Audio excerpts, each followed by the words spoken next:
یہ قرآن کا اصول رہا ہے، قرآن کا قانون رہا ہے۔ آپ میں سے جن لوگوں نے قرآن کو تفسیر کے ساتھ یا ترجمے کے ساتھ آپ نے پڑھا ہوگا تو آپ نے قرآن کو دیکھا ہوگا کہ قرآن نے چار چیزیں بیان کرنے میں کوئی ہچکچاہٹ بیان نہیں کی۔ چار چیزیں۔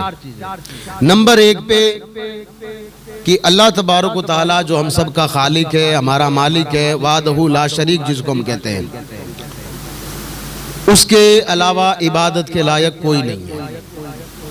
نمبر 2 پہ قرآن نے یہ کہا کہ دنیا میں جتنے بھی لوگ بستے ہیں یا بس کر گئے ہیں ان سب کو جس طریقے سے انہوں نے زندگی گزاری، اللہ تبارک و تعالیٰ نے ان کو آزادی دی اور وہ اس دنیا سے زندگی گزار کر چلے گئے، اور وہاں جانے کے بعد میں اب وہاں جب اس کا حساب ہوگا کل قیامت کے دن۔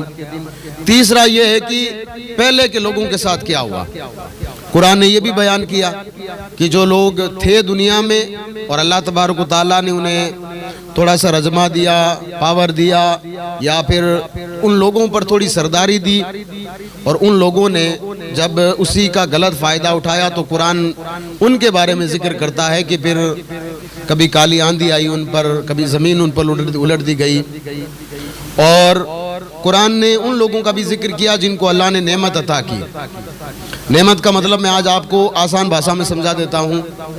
آج جب آپ افطاری کے وقت آپ اپنے دسترخوان پر بیٹھتے ہیں، کل جب آپ بیٹھے نا اس بات کا جائزہ لے لیجئے۔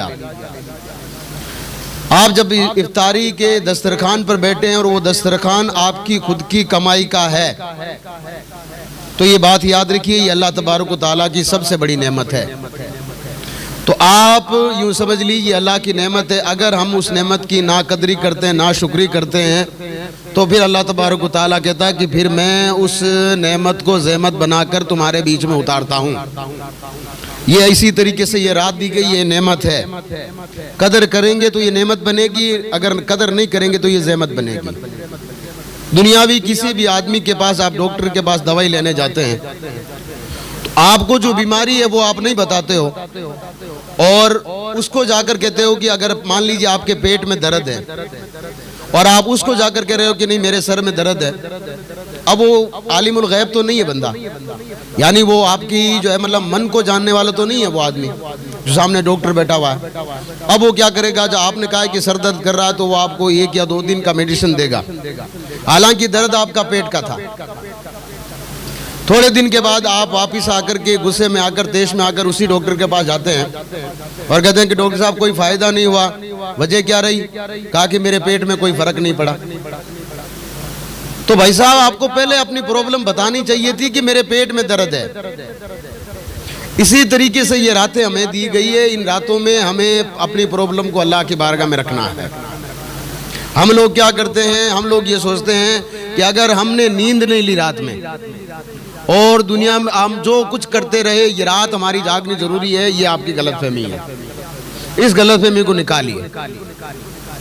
1 گھنٹہ 2 گھنٹہ جو بھی آپ یہاں پر بیٹھ کر کے جب آپ کو نیند آئے آپ بھلے گھر پہ چلے جائیں، لیکن جہاں تک ہو سکے آپ کا جسم ساتھ دے رہا ہے تب تک آپ اللہ کی عبادت کیجیے۔ آپ سب مل کر درود پاک پڑھ لیجیے۔ اللہم صلی علی سیدنا مولانا محمد بارک وسلم، صلاۃ و سلام علیکہ یا حبیبی یا رسول اللہ صلی اللہ علیہ وسلم۔ یہ جو رات ہے یہ ہمیں ملی کیسے؟ اس رات کے بارے میں ذکر یہ آتا ہے کہ اللہ تبارک و تعالیٰ قرآن مجید میں فرماتا ہے اِنَّا أَنزَلْنَاهُ فِي لَيْلَةِ الْقَدْرِ۔ اس رات میں سب سے بڑا کمال یہ ہوا ہے کہ اللہ کہتا ہے ہم نے یہ جو قرآن ہے نا جو آپ کے ہاتھ میں، آپ صبح اس کو پڑھتے ہو، دیکھتے ہو، زیارت کرتے ہو، جب بھی آپ کے کسی بڑیرے کا دن آتا ہے تو آپ قرآن کا نہیں کرواتے ہو، یہ جو قرآن ہے نا یہ اسی رات میں ہم نے نازل کیا۔ اب اس میں 2 قول ہے، یا تو یہ ہو سکتا ہے کہ اسی رات میں یہ قرآن نازل ہونا شروع ہوا، یا یہ ہو سکتا ہے کہ اس رات میں سب سے زیادہ قرآن نازل کیا گیا ہو۔ 23 سال تک لگاتار قرآن نازل ہوتا رہا، 23 سال تک۔ ایسا نہیں ہے کہ یہ آپ کے ہاتھ میں جو مصحف ٹھہرا دیا گیا، ایسا ہی یہ لا کر کے کتاب حضور کے ہاتھ میں دے دی کہ نہیں، جیسے جیسے ضرورت پڑتی گئی ویسے ویسے قرآن کی آیتیں آتی گئی۔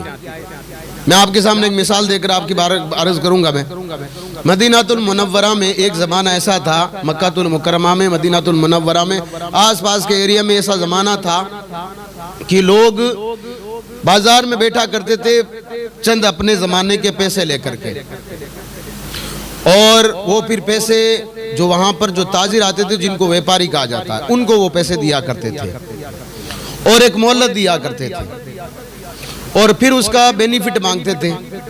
مطلب یہ کہتے تھے کہ اگر میں آپ کو 4 اگر دے رہا ہوں، اگر درہم دے رہا ہوں، تو جو تاریخ میں آج آپ کو دے رہا ہوں اس تاریخ کے حساب سے اگر دو گے تو مجھے 6 درہم واپس دینے پڑیں گے، جس کو بیاج کہا جاتا ہے۔ یہ ایک بہت بڑا مارکیٹ چلتا تھا۔ اللہ تبارک و تعالیٰ نے قرآن مجید میں ایک آیت نازل کی۔ آیت نازل کیوں کی؟ اس کی وجہ بھی یہ ہے کہ اس کی وجہ یہ آیت اس لیے نازل کی گئی کہ دھیرے دھیرے وہ لوگ اتنے کھلے ہو گئے تھے کہ اگر کوئی مہلت سے پہلے ہی جا کر کے اگر کسی کا تاجر کا مال نہیں بکتا تھا تو جا کر کے مال پر قبضہ کر لیا کرتے تھے، پیسے پھر بھی وہ باقی رکھا کرتے تھے، اوپر سے بیاج پھر سے الگ سے لیا کرتے تھے۔ کچھ لوگوں نے حضور علیہ الصلوۃ کی بارگاہ میں شکایت کی کہ ہم نے مہلت مانگی تھی، انہوں نے مہلت دی، لیکن مہلت کے دن سے پہلے انہوں نے ہمارا مال بھی لے لیا، ہمارے پیسے بھی لے لیے، اور اس سے پہلے ہم نے وہ جو ہے مطلب زیادہ انہوں نے پیسے مانگے تھے وہ بھی دیے تھے۔ آقا علیہ الصلوۃ کی بارگاہ میں جب ان غریبوں نے شکایت رکھی، اللہ تبارک و تعالیٰ نے حضرت جبرائیل کے ساتھ آیت نازل فرمائی۔ آیت کیا تھی؟ اے محبوب آپ ان سے کہہ دیجئے جو سامنے لوگ بیٹھے ہوئے تھے، اور اب یہ بات ان سب کے لیے جو قرآن پڑھتا ہے۔ ہاں، آدھے سے زیادہ لوگ یہ سوچ لیتے ہیں کہ اس زمانے کی بات ہوگی ہے۔ آج یہ ساری یا ایھا الذین آمنو کا جب بھی بات آتی ہے نا تو آپ میں اور آپ سب آتے ہیں، اس میں اللہ پاک کہتا ہے یا ایھا الذین آمنو، اے ایمان والو۔ تو جس کے دل میں ایمان کا نور ہے نا وہ سب اس میں مخاطب ہے۔ اب کرنا کیا ہے؟ اللہ پاک کہتا ہے کہ وہ جو تم لوگوں نے لوگوں کو قرض کے طور پر مہلت کے ساتھ پیسے دیے اور ایکسٹرا کہہ کر کے تم نے پیسے دیے، آج سے وہ تمہیں نہیں کرنا ہے، اور ہاں جو تم نے رقم دی ہے اس کی جو جتنی رقم دی ہے وہ تم لے لو، لیکن لینی کب ہے؟ جب تک تم نے مہلت دے رکھی تب اس دن لینی ہے، اس سے پہلے اس پر جب دباؤ نہیں ڈالنا ہے۔ جب یہ آیت نازل ہوئی، نبی کریم علیہ السلام نے صحابہ کرام، میں نے جمعے میں آپ کو بتایا تھا، یہ قرآن کو ایسے نہیں نازل ہو گیا تھا۔ 40 صحابہ رکھا کرتے تھے حضور اپنے پاس میں، 40۔ وہ 40 قرآن کی آیت کو یاد کرتے تھے، پھر اس کو لکھا کرتے تھے، تب جا کر یہ قرآن ہمارے پاس آیا ہے۔ جب یہ آیت سنائی گئی تو وہ لوگ جو بڑے بڑے لوگ تھے انہوں نے توبہ کی کہ اللہ تبارک و تعالیٰ آج سے ہم تیری بارگاہ میں معافی مانگتے ہیں، اور آج سے کیا کرنا ہے؟ تو انہوں نے کہا آج سے ہم وہ بھی پیسے معاف کر رہے ہیں جو ہم نے اصل پیسے دیے تھے۔ تو حضور پاک صلی اللہ علیہ وسلم نے فرمایا وہ جو آدمی جو کسی کی مدد کرتا ہے پھر اس کو مہلت دیتا ہے، کب تک؟ کہ جب تک کہ اس کا جو ہے مطلب ہاتھ صحیح طریقے سے چلنا شروع نہ ہو جائے۔ حضور پاک صلی اللہ علیہ وسلم نے فرمایا کل قیامت کے دن کوئی کسی کا نہیں ہوگا، تب اللہ تبارک و تعالیٰ ایک عرش کا سایہ اس کے لیے عطا کرے گا۔ یہ کس کے لیے بات تھی؟ یہ ان لوگوں کے لیے بات تھی جو سامنے لوگ بیٹھے ہوئے تھے اور پورا یہ کاروبار کیا کرتے تھے۔ ان میں سے کوئی بھی ایک آدمی کھڑے ہو کر کے انہوں نے یہ نہیں کہا یا رسول اللہ یہ ہمارا کاروبار ہے، اسی وجہ سے ہمارے بچے پلتے ہیں۔ جب یہ کہہ دیا گیا تو کہا کہ قرآن کا فیصلہ، ان لوگوں نے کہا کہ ہم آنکھیں بند کر بھروسہ کرتے ہیں۔ اس طریقے سے جیسے جیسے جو ہے حکم آتے گئے قرآن ہمارے بیچ میں آتا گیا۔ یہ 30 پاروں کا پورا جو قرآن ہے آج ہمارے درمیان موجود ہے۔ اب اس کی مثال حضور پاک صلی اللہ علیہ وسلم نے دی، پڑھنے والا بھی ثواب پائے گا، سننے والا بھی ثواب پائے گا، دیکھنے والا بھی ثواب پائے گا۔ جس نے پڑھا اور پڑھ کر کے نیت کی کہ اس کا ثواب میں فلاں کو دوں گا، تو جتنا پڑھنے والے کو ثواب دیا جا رہا اتنا اس کو دیا جا رہا جس کو آج آپ ثواب ڈیڈیکیٹ کر رہے ہو۔ آپ کے ثواب میں رتی برابر بھی کوئی فرق نہیں پڑنے والا ہے۔ جیسے آپ افطاری کی وہ حدیث ہے کہ آقا علیہ السلام نے فرمایا کہ کوئی آدمی کسی کے گھر روزہ کھولنے آیا، پہلے کے زمانے کی بات ہے بھائی، پہلے کے زمانے میں ہر کوئی روزے کھولنے کی باتیں نہیں ہوا کرتی تھی، پانی کی کمی تھی لوگوں کے پاس میں۔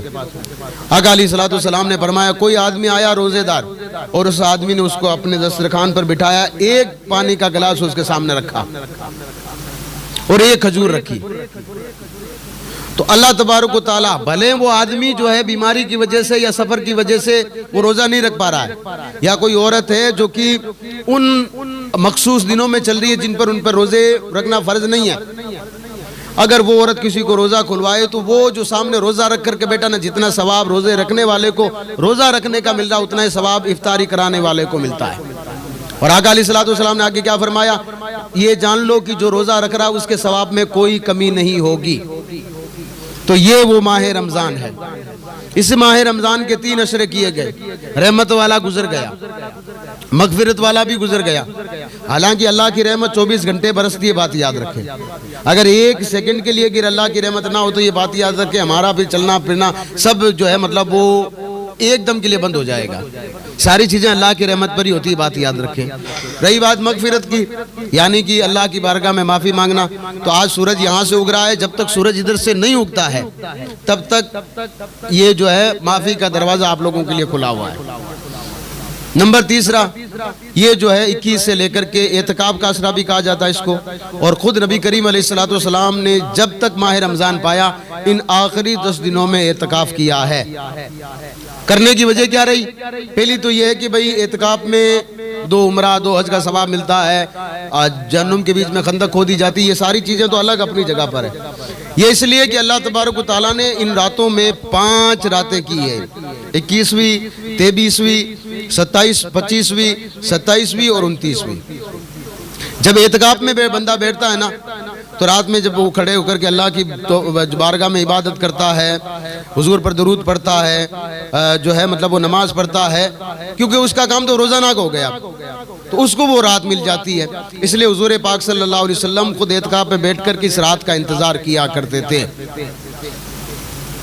اب ہمارے پاس ہمارے پلے میں ہے بھی کچھ بھی نہیں، اور پھر بھی اگر ہم یہ سوچ رہے ہیں کہ نہیں صاحب رمضان اب جو گزرا ہے، تراویح ہم نے جو ٹوٹی پھوٹی ہم نے پڑھی ہے، یا عید آئے گی تو ہم اس دن عید پڑھ لیں گے، خطبہ سن لیں گے، اور جمعہ ٹو جمعہ آ کر کے پوری بات ختم ہو جائے گی، تو سرکار یہ باتیں پھر وہ آدمی کر سکتا ہے، کیونکہ اب اس نے جو حضور پاک صلی اللہ علیہ وسلم نے جو کام کیا ہے، ہر مہینے میں وہ اعتکاف کیا کرتے تھے، ہر مہینے میں، وہ بھی کبھی حضور پاک صلی اللہ علیہ وسلم سے پورے مہینے کا اعتکاف بھی ثابت ہے، 20 دن کا اعتکاف بھی ثابت ہے، اور یہ آخری 10 دن والا اعتکاف تو ثابت ہے ہی۔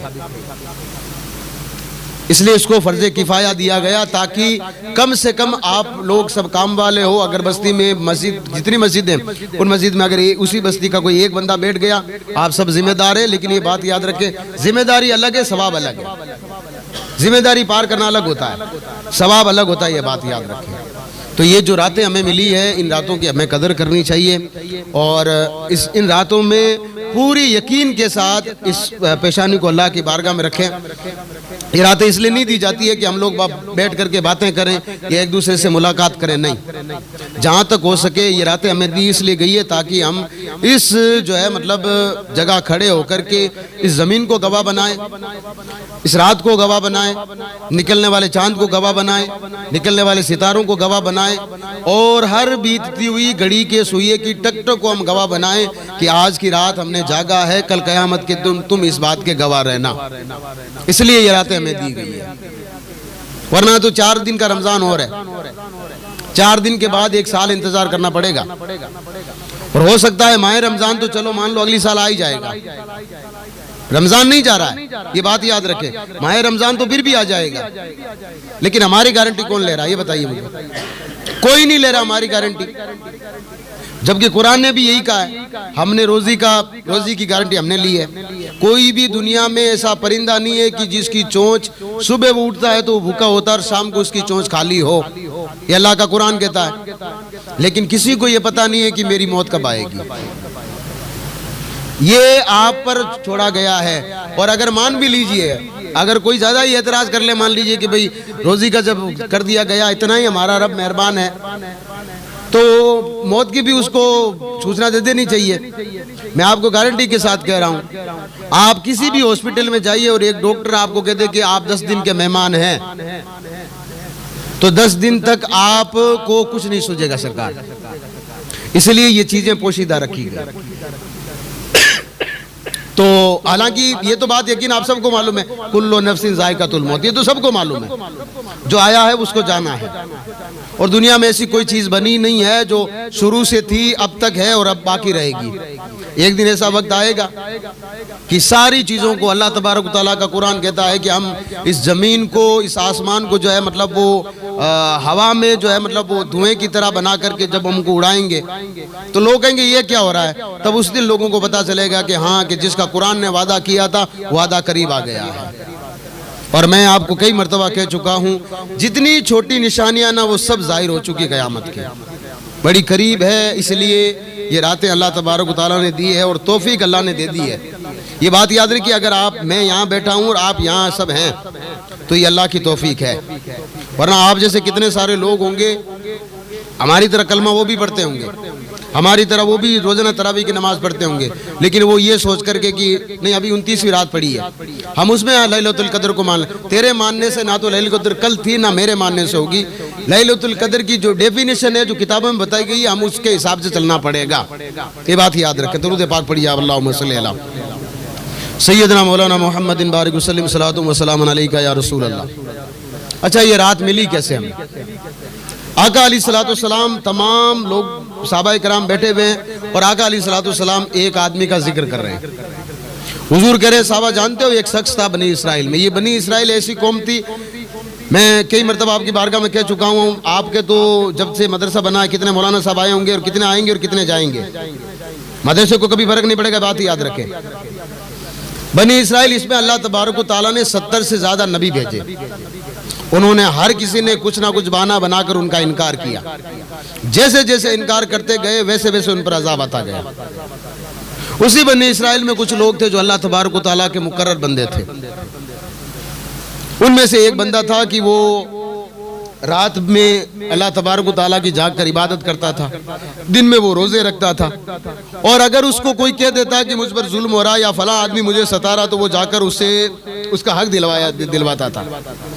اللہ نے اس کو عمر دے دی 1000 سال کی، 1000 سال تک وہ لگاتار ایسا کام کرتا رہا، مطلب دن میں روزے رکھنا، رات میں کھڑے ہو کر کے اللہ کی عبادت کرنا، اور اگر روزے کی حالت میں بھی اگر کوئی اس کو پکارتا کہ بھئی یہ آدمی مجھے ستا رہا ہے یا آپ ایک کام کر میرا چھوٹا سا کام کر دیں تو وہ آدمی کام کر کے آتا تھا۔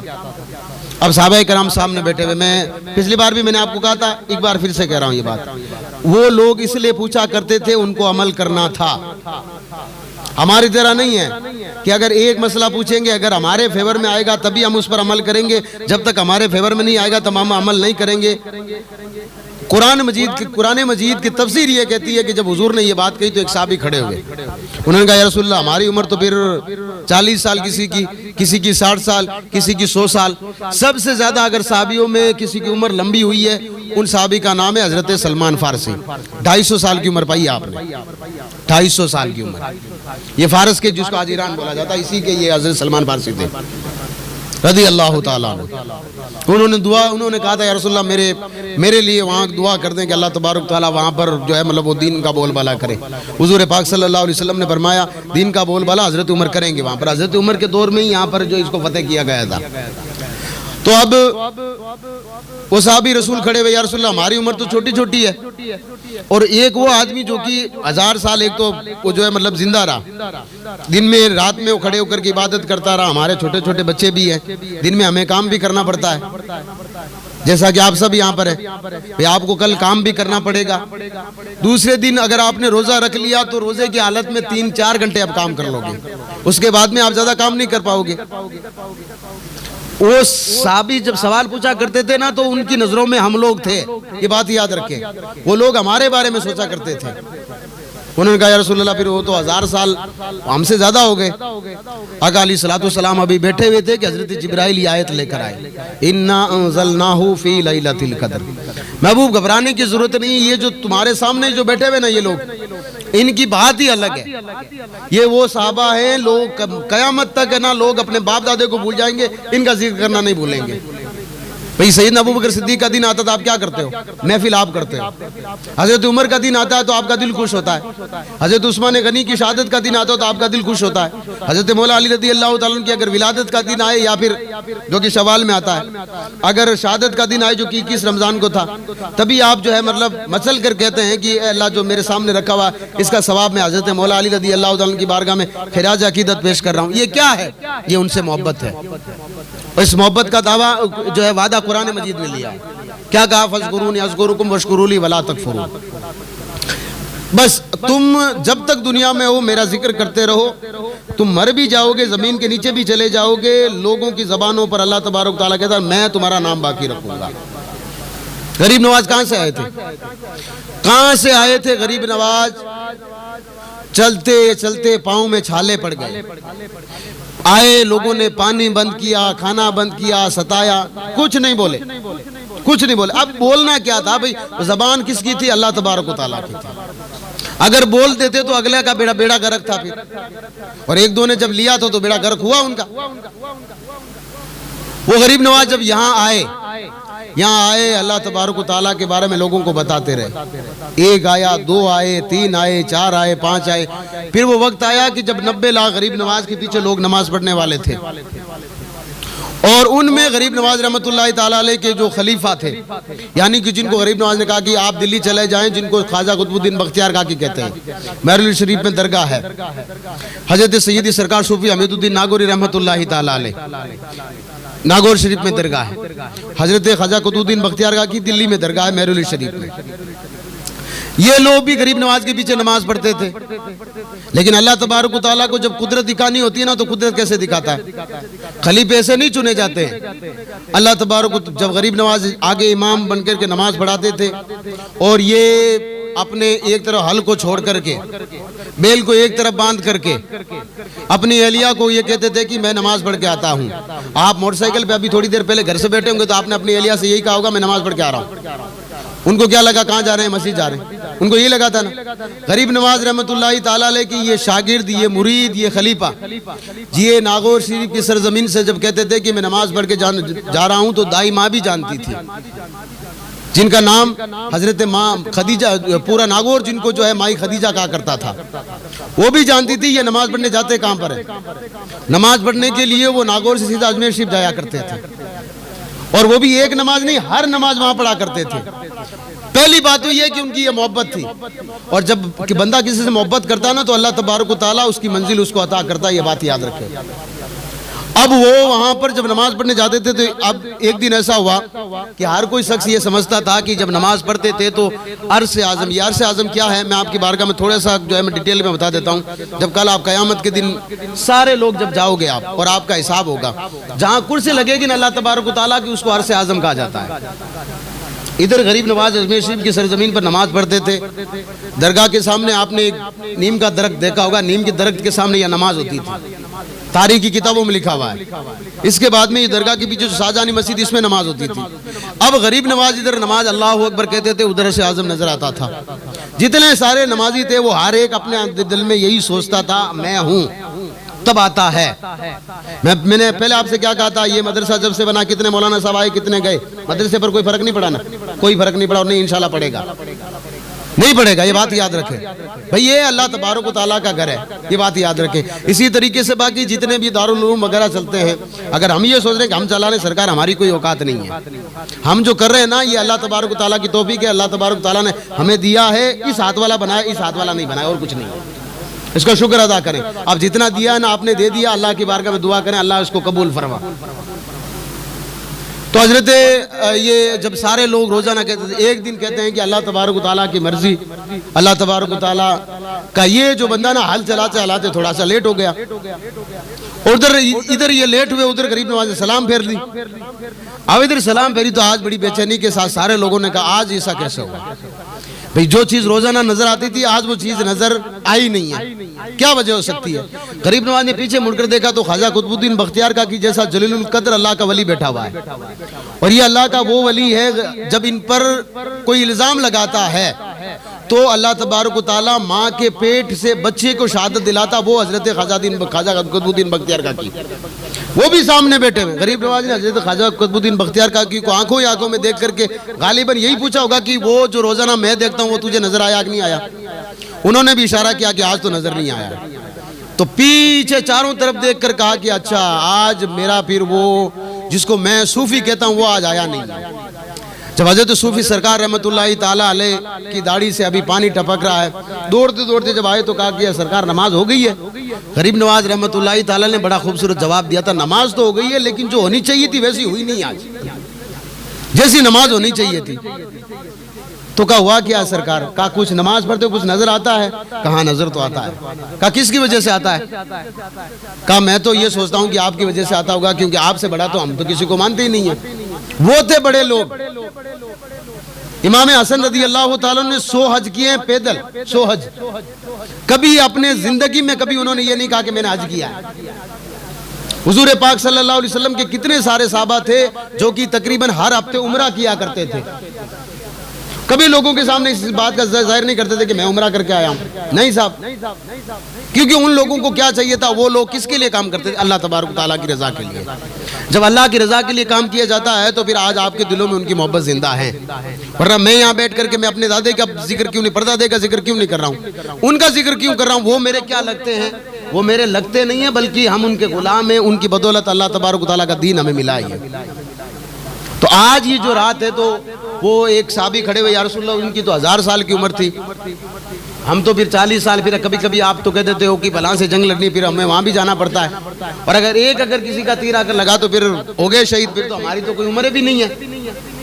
حضرت جبرائیل آیت لے کر آئے، یہ پوری صورت ہے، یہ پوری صورت اس رات کا پورا آئینہ ہے۔ اللہ کیا فرماتا؟ اِنَّا أَنزَلْنَاهُ فِي لَيْلَةِ الْقَدْرِ، ہم نے اس قرآن کو اس رات میں نازل کیا۔ وَمَا أَدْرَاكَ مَا لَيْلَةُ الْقَدْرِ، آپ کے پاس کوئی بڑی سی چیز ہو نا، کسی کے پاس آئی فون ہو اگر، اور میرے جیسا کوئی چھوٹا سا فون چلانے والا بندہ ہو، تو میں اگر کسی سے آئی فون مانگوں تو وہ کیا کہے گا جانتے ہو؟ حضرت اس کے بارے میں آپ کیا جانتے ہو؟ اس کا مطلب آپ کیا سمجھ رہے؟ اس کا مطلب وہ بندہ یہ سوچ رہا ہے کہ آئی فون کی قدر آپ کو نہیں ہے، وہ یہی کہنا چاہتا ہے۔ اللہ پاک نے یہی جواب آپ کو دیا، وَمَا أَدْرَاكَ مَا لَيْلَةُ الْقَدْرِ، تم کیا جانتے ہو یہ لیلۃ القدر ہے کیا؟ لیلۃ القدر خیر من الف شہر، یہ وہ رات ہے جو کہ 1000 مہینوں سے بہتر ہے۔ یعنی اگر تم باقی راتوں میں کھڑے ہو جاؤ تو ایک رات کا ثواب ملے گا، اس رات میں کھڑے ہو جاؤ اللہ تبارک و تعالیٰ کی رضا کے لیے، اللہ تبارک و تعالیٰ 1000 سال عبادت کرنے کا ثواب عطا کرے گا۔ یہ رات ہے، اگر یہ رات دے دی ہے تو اس کی قدر کر لیں۔ ابھی اس محفل کے بعد میں اللہ تبارک و تعالیٰ کی بارگاہ میں جتنے ہو سکیں پورے اطمینان کے ساتھ سجدے کریں، اور میں پھر سے کہہ رہا ہوں اس کی بارگاہ میں عرض کر دیں، میں تو آیا ہوں صرف تیری رضا کے لیے آیا ہوں، تجھے راضی کر کے جاؤں گا۔ اور مجھ سے پہلے کتنے سارے ایسے لوگ تھے جو تجھے راضی کر کے اس دنیا سے گئے ہیں، تو ان سے راضی ہوا کہ نہیں ہوا؟ امام حسن بصری رحمت اللہ تعالیٰ علیہ فرماتے ہیں، ایک شخص تھا جو کہ شراب پیا کرتا تھا، شراب پیا کرتا تھا وہ، اور امام حسن بصری جیسے ہی نماز پڑھ کے جایا کرتے تھے تو دیکھا کہ کبھی وہ کسی نالی کے پاس پڑا ہوا ہے، کبھی کسی گھر کے باہر پڑا ہوا ہے۔ ایک دن امام حسن بصری رحمت اللہ تعالیٰ علیہ کے دل میں خیال آیا کہ یار یہ شرابی ہے، اس کا کوئی نہیں ہے، اس کے بیوی بچے بھی اس کو منہ نہیں لگاتے ہیں۔ امام حسن بصری رحمت اللہ تعالیٰ علیہ اس کے پاس گئے، اس کا چہرہ دھویا اور کہا کہ دیکھ یہ نشہ ہے، اس کو مت کیا کر، اور اس سے تیرے گھر والے بھی برباد ہو رہے ہیں اور تو بھی برباد ہو رہا، تیری جو روزی روٹی تو کماتا وہ بھی برباد ہو جاتی ہے، تیرے بچوں کا جو ہے گھر کا سکون ختم ہو گیا ہے، تو ایسا مت کیا کر، اور میں تیرے لیے دعا کرتا ہوں کہ اللہ تبارک و تعالیٰ تجھے اس جو ہے مطلب گناہوں بھری زندگی سے نکال دے۔ امام حسن بصری رحمت اللہ تعالیٰ علیہ یہ کہہ کر چلے گئے۔ اس بندے کو جب ہوش آیا تو لوگوں نے کہا جانتے ہو تیرا چہرہ کس نے دھویا ہے؟ تو اس نے کہا کہ مجھے نہیں معلوم کس نے دھویا، ابھی شرابی کو کہاں ہوش رہتا ہے بیچارے کو؟ کہا نہیں مجھے تو نہیں معلوم۔ کہا کہ اس وقت کا امام جس کو امام حسن بصری کہتے ہیں، لوگ دعوتوں کے لیے اس کے لیے پیچھے دوڑتے ہیں، دعاؤں کے لیے اس کے پیچھے دوڑتے ہیں، اس کی کوئی تاریخ نہیں ملتی ہے، اس نے تیرا چہرہ دھویا آج، اب اگر نہیں سدھرا تو پھر تو کبھی نہیں سدھرے گا۔ رات میں رات ہوئی، وہ بندہ سیدھا گیا مسجد میں، مسجد میں جا کر کے اللہ تبارک و تعالیٰ کی بارگاہ میں کھڑا ہو گیا اور کہا کہ پروردگار اب تو جب تک تو راضی نہیں ہوتا نا تب تک میں مسجد سے باہر نکلوں گا ہی نہیں. حالانکہ شراب پینے والا بندہ تھا وہ. امام حسن بصری رحمۃ اللہ تعالیٰ علیہ کا روزانہ کا روٹین تھا, ماحول تھا کہ وہ رات کو آدھا جو آخری پیر جو بجتا ہے جس کو ہم افطاری کا وقت کہتے ہیں اس میں مسجد میں جایا کرتے تھے. امام حسن بصری کہتے ہیں کہ میں نے دیکھا ایک کونے میں ایک شخص بیٹھ کر کے اللہ کو کہہ رہا ہے پروردگار اگر آج تو راضی نہیں ہوا تو میں باہر ہی نہیں نکلوں گا, میں باہر ہی نہیں نکلوں گا. امام حسن بصری نے کہا بھئی اندھیرا بڑا تیز تھا, اس وقت چراغوں کی روشنی ہوتی تھی تو اتنا چہرہ تو نظر نہیں آتا تھا. امام حسن بصری نے نیت باندھ لی اور نیت باندھ کر کے دعا کی پروردگار یہ جو بھی کوئی تیرا بندہ ہے نا تجھے راضی کرنے آیا ہے, اللہ اسے راضی ہو جائے. تو امام حسن بصری رحمۃ اللہ تعالیٰ علیہ کو آواز آئی پہلے بندے دیکھ تو صحیح وہ جو معافی مانگنے والا وہ ہے کون ہے وہ مانگنے والا. تو امام حسن بصری جب اس کے پاس گئے تو دیکھا کہ وہی شرابی جس کا صبح انہوں نے چہرہ دھویا تھا. امام حسن بصری رحمۃ اللہ تعالیٰ نے رب کی بارگاہ میں عرض کی پروردگار اتنی جلدی یہ جو ہے مطلب یہ بندہ جو ہے مطلب تو اللہ تبارک و تعالیٰ نے کیا فرمایا جانتے ہو, جب تو نے اس کا چہرہ دھویا تھا نا اور تو نے دعا کی تھی کہ اللہ تبارک و تعالیٰ اس کو اس بیماری سے باہر نکال دے, گناہوں کی زندگی سے باہر نکال دے, تو نے صرف اس کا چہرہ دھویا تھا, اس کا دل ہم نے صاف کر دیا اور آج کے بعد اس بندے کو یہ مژدہ دے دو کہ میں تجھ سے راضی ہوں. امام حسن بصری کہتے ہیں بھئی اور تجھے کیا چاہیے, آج تک جو مژدہ مجھے نہیں ملا وہ تجھے ملا, اللہ تجھ سے راضی ہے. تو یہ اگر ہم اللہ کی بارگاہ میں اگر ڈٹ کر کے اگر کھڑے ہوں اور کہیں کہ پروردگار میں تیرا بندہ ہوں, میں تجھے اپنا رب مانتا ہوں, میں تجھے اپنا خالق مانتا ہوں, مالک مانتا ہوں, اور جب مجھے کوئی چیز عجیب نظر آتی تو میں کہتا ہوں سبحان اللہ سبحان اللہ. اگر کوئی چیز مجھے بہت پیاری نظر آتی میں کہتا ہوں ماشاءاللہ, اور اگر مجھے تھوڑا سا اس کوئی چیز میں تغیر لگتا تو میں کہتا ہوں اللہ اکبر. اور یہ اللہ اکبر کیا ہے؟ اللہ اکبر یہ ہے کہ مدینہ المنورہ میں ایک پہاڑ ہے جس کو پورا دائرے میں گرا ہوا, حضور نے فرمایا جو بندہ ایک مرتبہ کہے اللہ اکبر اللہ تبارک و تعالیٰ اس احد پہاڑ کے برابر ایک بندے کو اللہ تبارک و تعالیٰ ثواب عطا کرتا ہے. تو ان راتوں میں ہمارے پاس کرنے کو بہت کچھ ہے, یہ ہم نے خود نے جو ہے بہانے بنا رکھے کہ ہمیں کچھ آتا نہیں ہے. اللہ اکبر کس کو نہیں آتا مجھے بتائیے, کس کو نہیں آتا ہے؟ سبحان اللہ کس کو نہیں آتا؟ الحمدللہ کس کو نہیں آتا؟ کھڑے ہو جب آپ ہوتے ہو تو آپ اگر یہ بتائیے اللہ کی بارگاہ میں یہ نیت کرنا یہ کس کو نہیں آتا ہے کہ اللہ یہ آج 2 رکعت جو ہے میں تیری رضا کے لیے پڑھ رہا ہوں, یہ کس کو نہیں آتا؟ سب کو آتا ہے. یہ ہم نے خود نے اپنے دل میں ٹھان رکھی کہ نہیں سرکار ہمیں تو کچھ آتا ہی نہیں ہے. تو جب ہم نے یہ مان ہی ٹھان رکھا تو جیسے ہمارے یہاں کہتے ہیں نا بھائی جیسے نیت جیسی برکت ہوئے پھر وہی معاملہ ہوتا ہے. اسی طریقے سے ایک حضور پاک صلی اللہ علیہ وسلم نے ایک واقعہ ذکر کیا حضرت سمون رضی اللہ تعالیٰ عنہ کا. اللہ تبارک و تعالیٰ نے جب ایسے بندے جب دنیا میں بھیجے تب اللہ تبارک و تعالیٰ نے حضور علیہ السلام کی امت کو یہ رات عطا کی. رات بھئی تم کیا جانو یہ رات کیا ہے؟ آگے کیا فرمائی یہ رات 1000 مہینوں سے بہتر ہے. اب آگے جو بڑا آگے سب سے بڑی بات اب یہاں سے میں بات کر رہا ہوں, یہ راتیں ان راتوں میں آپ کی دعائیں قبول کی ہوتی جانتے ہو.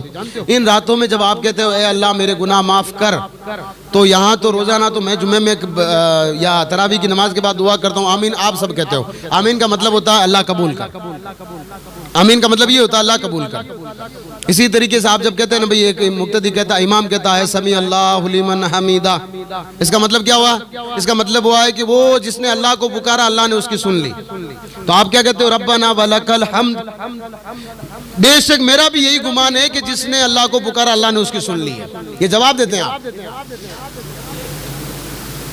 تو آج کی رات آگے اللہ فرماتا ہے یہ رات 1000 مہینوں سے بہتر. اس رات میں نازل ہوتے ہیں جبرائیل اور فرشتے, اور وہ کب تک رہتے ہیں؟ صبح فجر کی نماز تک.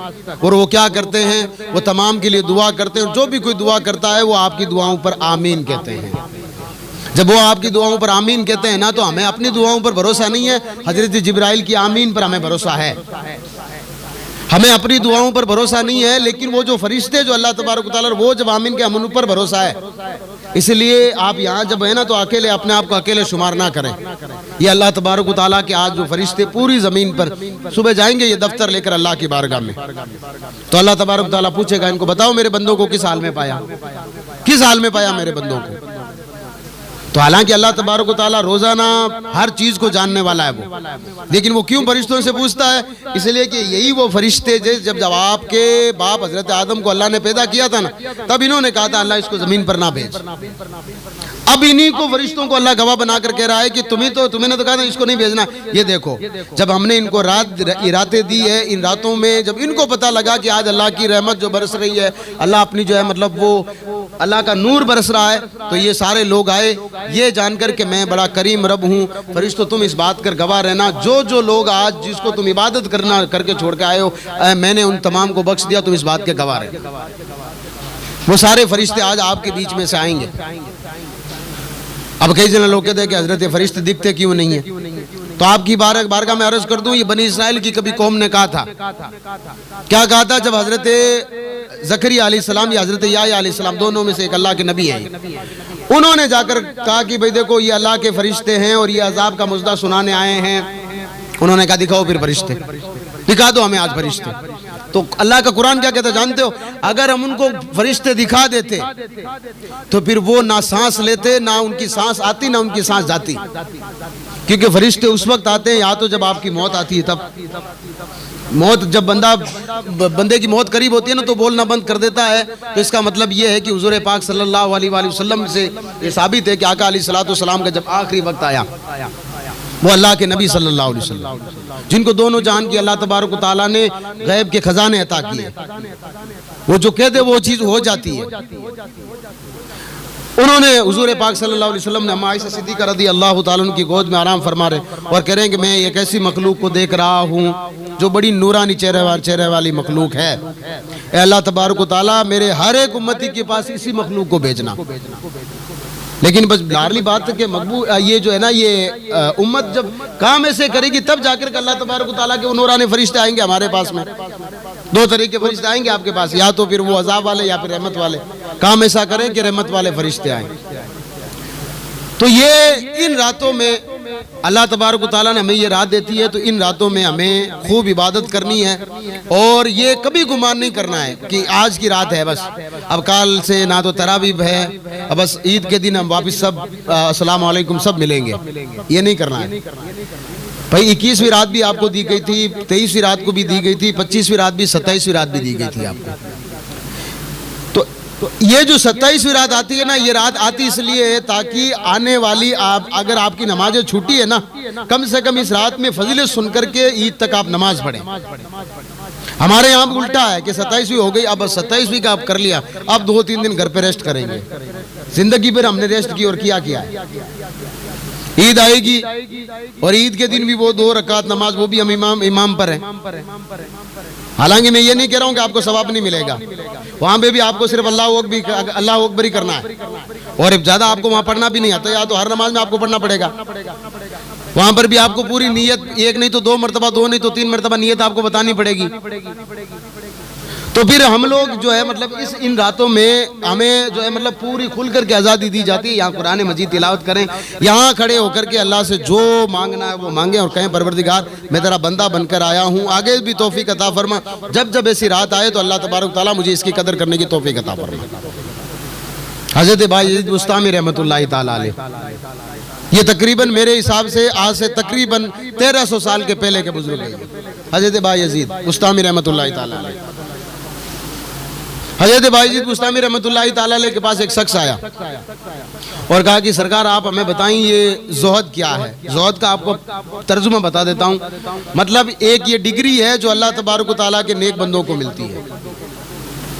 مطلب جس کو زہد مل گیا اس بندے کی دعا رد نہیں ہوتی ہے۔ وہ جس بندے کو کہہ دیتا ہے کہ بھئی تو یہ کر، تو بندہ پھر وہی کرتا ہے، اس کو زہد کہا جاتا ہے۔ اب وہ جو بھائی یزید بستامی رحمۃ اللہ تعالیٰ علیہ جن کی والدہ ان کے لیے کھڑے ہو کر کے دعا کیا کرتی تھی، وہ حضرت بھائی یزید بستامی کہتے ہیں زہد کیا جانتے ہو؟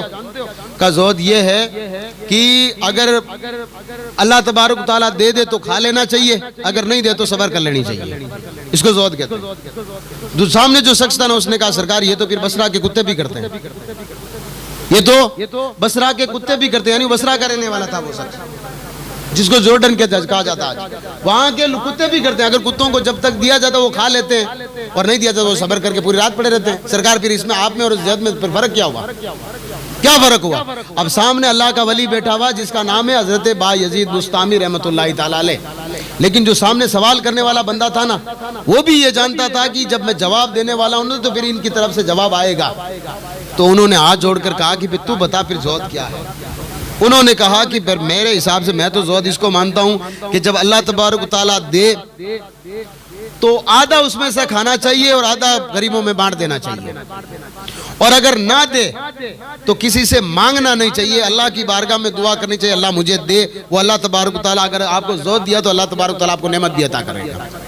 حضرت باجید بستامی کہتے ہیں میں نے پوری زندگی اللہ اللہ کرتے کرتے گزار دی، ایک بندہ میرے پاس آیا جس نے مجھے یہ تعریف سکھا کے چلا گیا کہ اللہ تبارک و تعالیٰ کی شان کیا ہے۔ وہ لوگ چھوٹے چھوٹے لوگوں سے سیکھ لیا کرتے تھے، اور یہاں تو اگر کسی کو سکھانے جاؤ تو تے من سکھا رہے ہو، تھنٹا میں کٹ جا رہے ہوں۔ اگر آپ وہاں جا کر کہیں سے آپ جہاں سے پڑھ کر آئے یا کہیں سے پڑھ کر آئے نا تو سرکار اس بات پر مت فکر کیجئے میں وہاں سے پڑھ کر آیا ہوں۔ وہ جو کہ ابلیس جس کو شیطان کہا جاتا ہے، اس کے بارے میں تو قرآن کی تفسیر کہتی ہے زمین کا کوئی ایسا جو ہے مطلب حصہ نہیں جہاں اس نے سجدہ نہیں کیا ہو۔ کیوں چلا گیا وہ؟ رستے سے کیوں ہٹ گیا؟ ایک ہی اس کے اندر تکبر تھا، گھمنڈ جس کو کہا جاتا ہے، یعنی میرے سے اونچا کوئی نہیں ہے، میں جو ہوں میں نے جو کر لیا وہی ہے۔ تو پھر اللہ تبارک تعالیٰ نے فرمایا پھر سائیڈ ہو، ایسوں کی ہمیں ضرورت بھی نہیں ہے۔ آج ماہ رمضان میں اس کو قید کر کے رکھ دیا گیا، اور ماہ رمضان میں بھی اگر یہ 27ویں رات آگے مان لو ابھی بھی وہ قید ہے، پھر بھی اگر ہمیں سے اس رات کی قدر نہیں ہو رہی ہے تو پھر اس کو کل گالیاں مت نکالیے گا، کم سے کم تھوڑا سا اپنے نفس کو گالیاں نکالیے گا کہ ہم نے اس کو اتنا خراب کر لیا ہے کہ یہ اس کے چلے مان لیجیے اگر وہ باہر ہوتا نا تو پوری رسید ہم اسی پر پھاڑ دیتے آج کہ اس نے ہمیں جگایا نہیں، ورنہ جگانے کے لیے حضرت امیر معاویہ کے پاس وہ آتا، مولانا روم نے لکھا ہے، مولانا روم رحمۃ اللہ تعالیٰ نے لکھا ہے کہ حضرت امیر معاویہ رضی اللہ تعالیٰ عنہ سوئے ہوئے، ایک دن ان کی فجر کی نماز چلی گئی۔ چلی جانے کا مطلب یہ نہیں ہے کہ سورج اگ گیا، مطلب وہ جب تک مسجد پہنچے تب تک امام نے کہا السلام علیکم رحمۃ اللہ، السلام علیکم رحمۃ اللہ۔ اتنے روئے، پورے دن وہ روتے رہے اللہ تبارک تعالیٰ معاف کر دینا میری فجر کی جماعت نکل گئی۔ دوسرے دن حضرت امیر معاویہ سو رہے ہیں، ابھی فجر کی اذان نہیں ہوئی، اس سے پہلے ایک شخص آیا، کہا اٹھ جائیے فجر کی نماز کا ٹائم ہو گیا۔ حضرت امیر معاویہ نے کہا یہ کون ہے بھئی جو آج تک کوئی اٹھانے نہیں آیا، آج کیوں اٹھانے آیا؟ تو حضرت امیر معاویہ اٹھے، وضو کیا، جب تک وضو کیا تب تک وہ وہیں کھڑا رہا، کہا ایسا نہیں کہ واپس ہو جائے، وہیں کھڑا رہا، وہیں کھڑا رہا۔ تو حضرت جب امیر معاویہ نکلے مسجد سے، مسجد کی طرف، اپنے گھر سے مسجد کی طرف جا رہے تھے تو کہا بھائی بتا تو صحیح اللہ کے بندے تو کون ہے اور تجھے کیسے پتا کہ مجھے فجر کی نماز پڑھنی اور تو مجھے اٹھانے آیا، کیا وجہ؟ کہا مجھے ابلیس کہتے ہیں، شیطان کہتے ہیں مجھے۔ کہا رہے تو سب کی نمازیں برباد کرنے پر بیٹھا ہوا ہے، سب کے عقیدے برباد کرنے پر تلا ہوا ہے، اور تو مجھے اٹھانے کے لیے آیا فجر کی نماز کے لیے؟ اس نے کہا سرکار سب سے پرابلم یہی ہے، کل جب آپ کی فجر کی نماز جماعت چھٹی تھی آپ کی نا، آپ اتنے روئے کہ اللہ تبارک و تعالیٰ نے آپ کو جماعت کا ثواب دے دیا تھا جب تک آپ نے پڑھی نہیں ہے۔ اب میرے کو تکلیف اس بات کی ہوئی کہ آپ نے پڑھی نہیں پھر بھی اللہ نے آپ کو ثواب دے دیا، اس لیے آپ کم سے کم آپ کی نیند تو اس لیے میں آپ کو آج اٹھانے آ گیا۔ آئندہ سے کبھی بھی فجر کی نماز چھوڑیے گا مت بھائی، جب اللہ تبارک و تعالیٰ کا بندہ ہو جاتا ہے تو اللہ تبارک و تعالیٰ اس کو بھیج دیتا ہے۔ یہ آیت الکرسی کیوں آئی تھی؟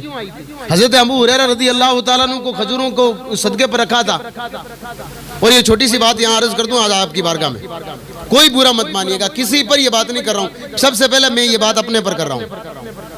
آج جیسے ہی ماہ رمضان نکلتا ہے نا، جیسے ہی ماہ رمضان کا چاند ادھر سے نکلا، ادھر سے ہر ایک چھوٹے سے چھوٹا مدرسے والا، چھوٹے سے جس کو ضرورت بھی نہیں ہے، وہ بھی ڈائری چھپا کے لے کر کے ہر قوم کے پاس پھرنا شروع ہو جاتا ہے۔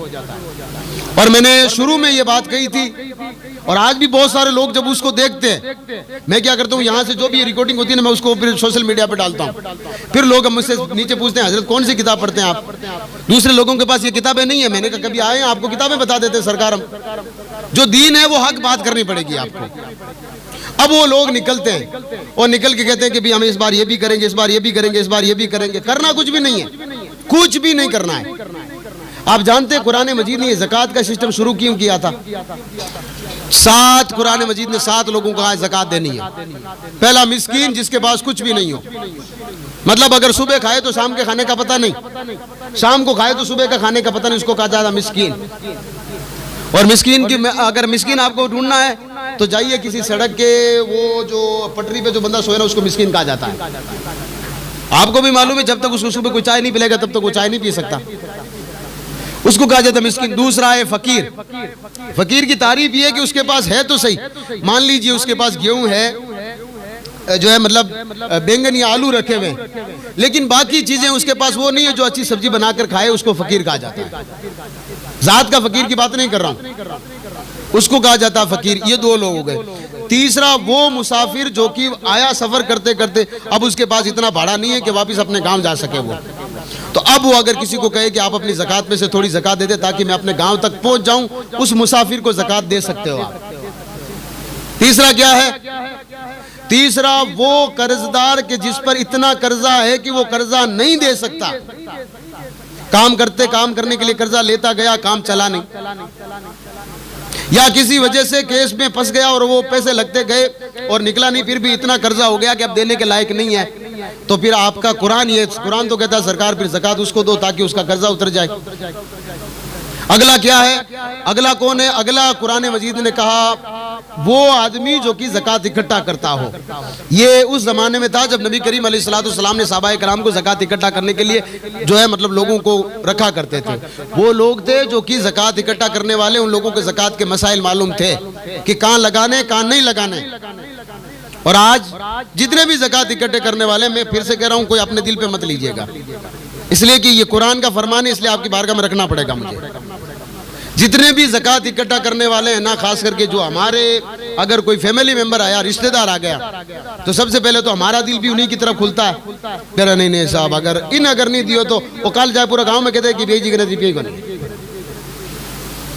بھائی جی آپ نے یہ زکوٰۃ اس کو راضی کرنے کے لیے نہیں دی ہے جس نے حکم دیا ہے، یہ آپ نے ان کو راضی کرنے کے لیے دی ہے جس کنبے میں آپ نے اپنی بچی دے رکھی ہے، آپ نے جہاں سے بچی لے رکھی ہے۔ اور یہ حقیقت ہے، ورنہ اگر انجان آدمی آئے تو ہم 150 نکال کے دے دیتے ہیں اس کو، یہی ہے، یہ ہماری حقیقت ہے۔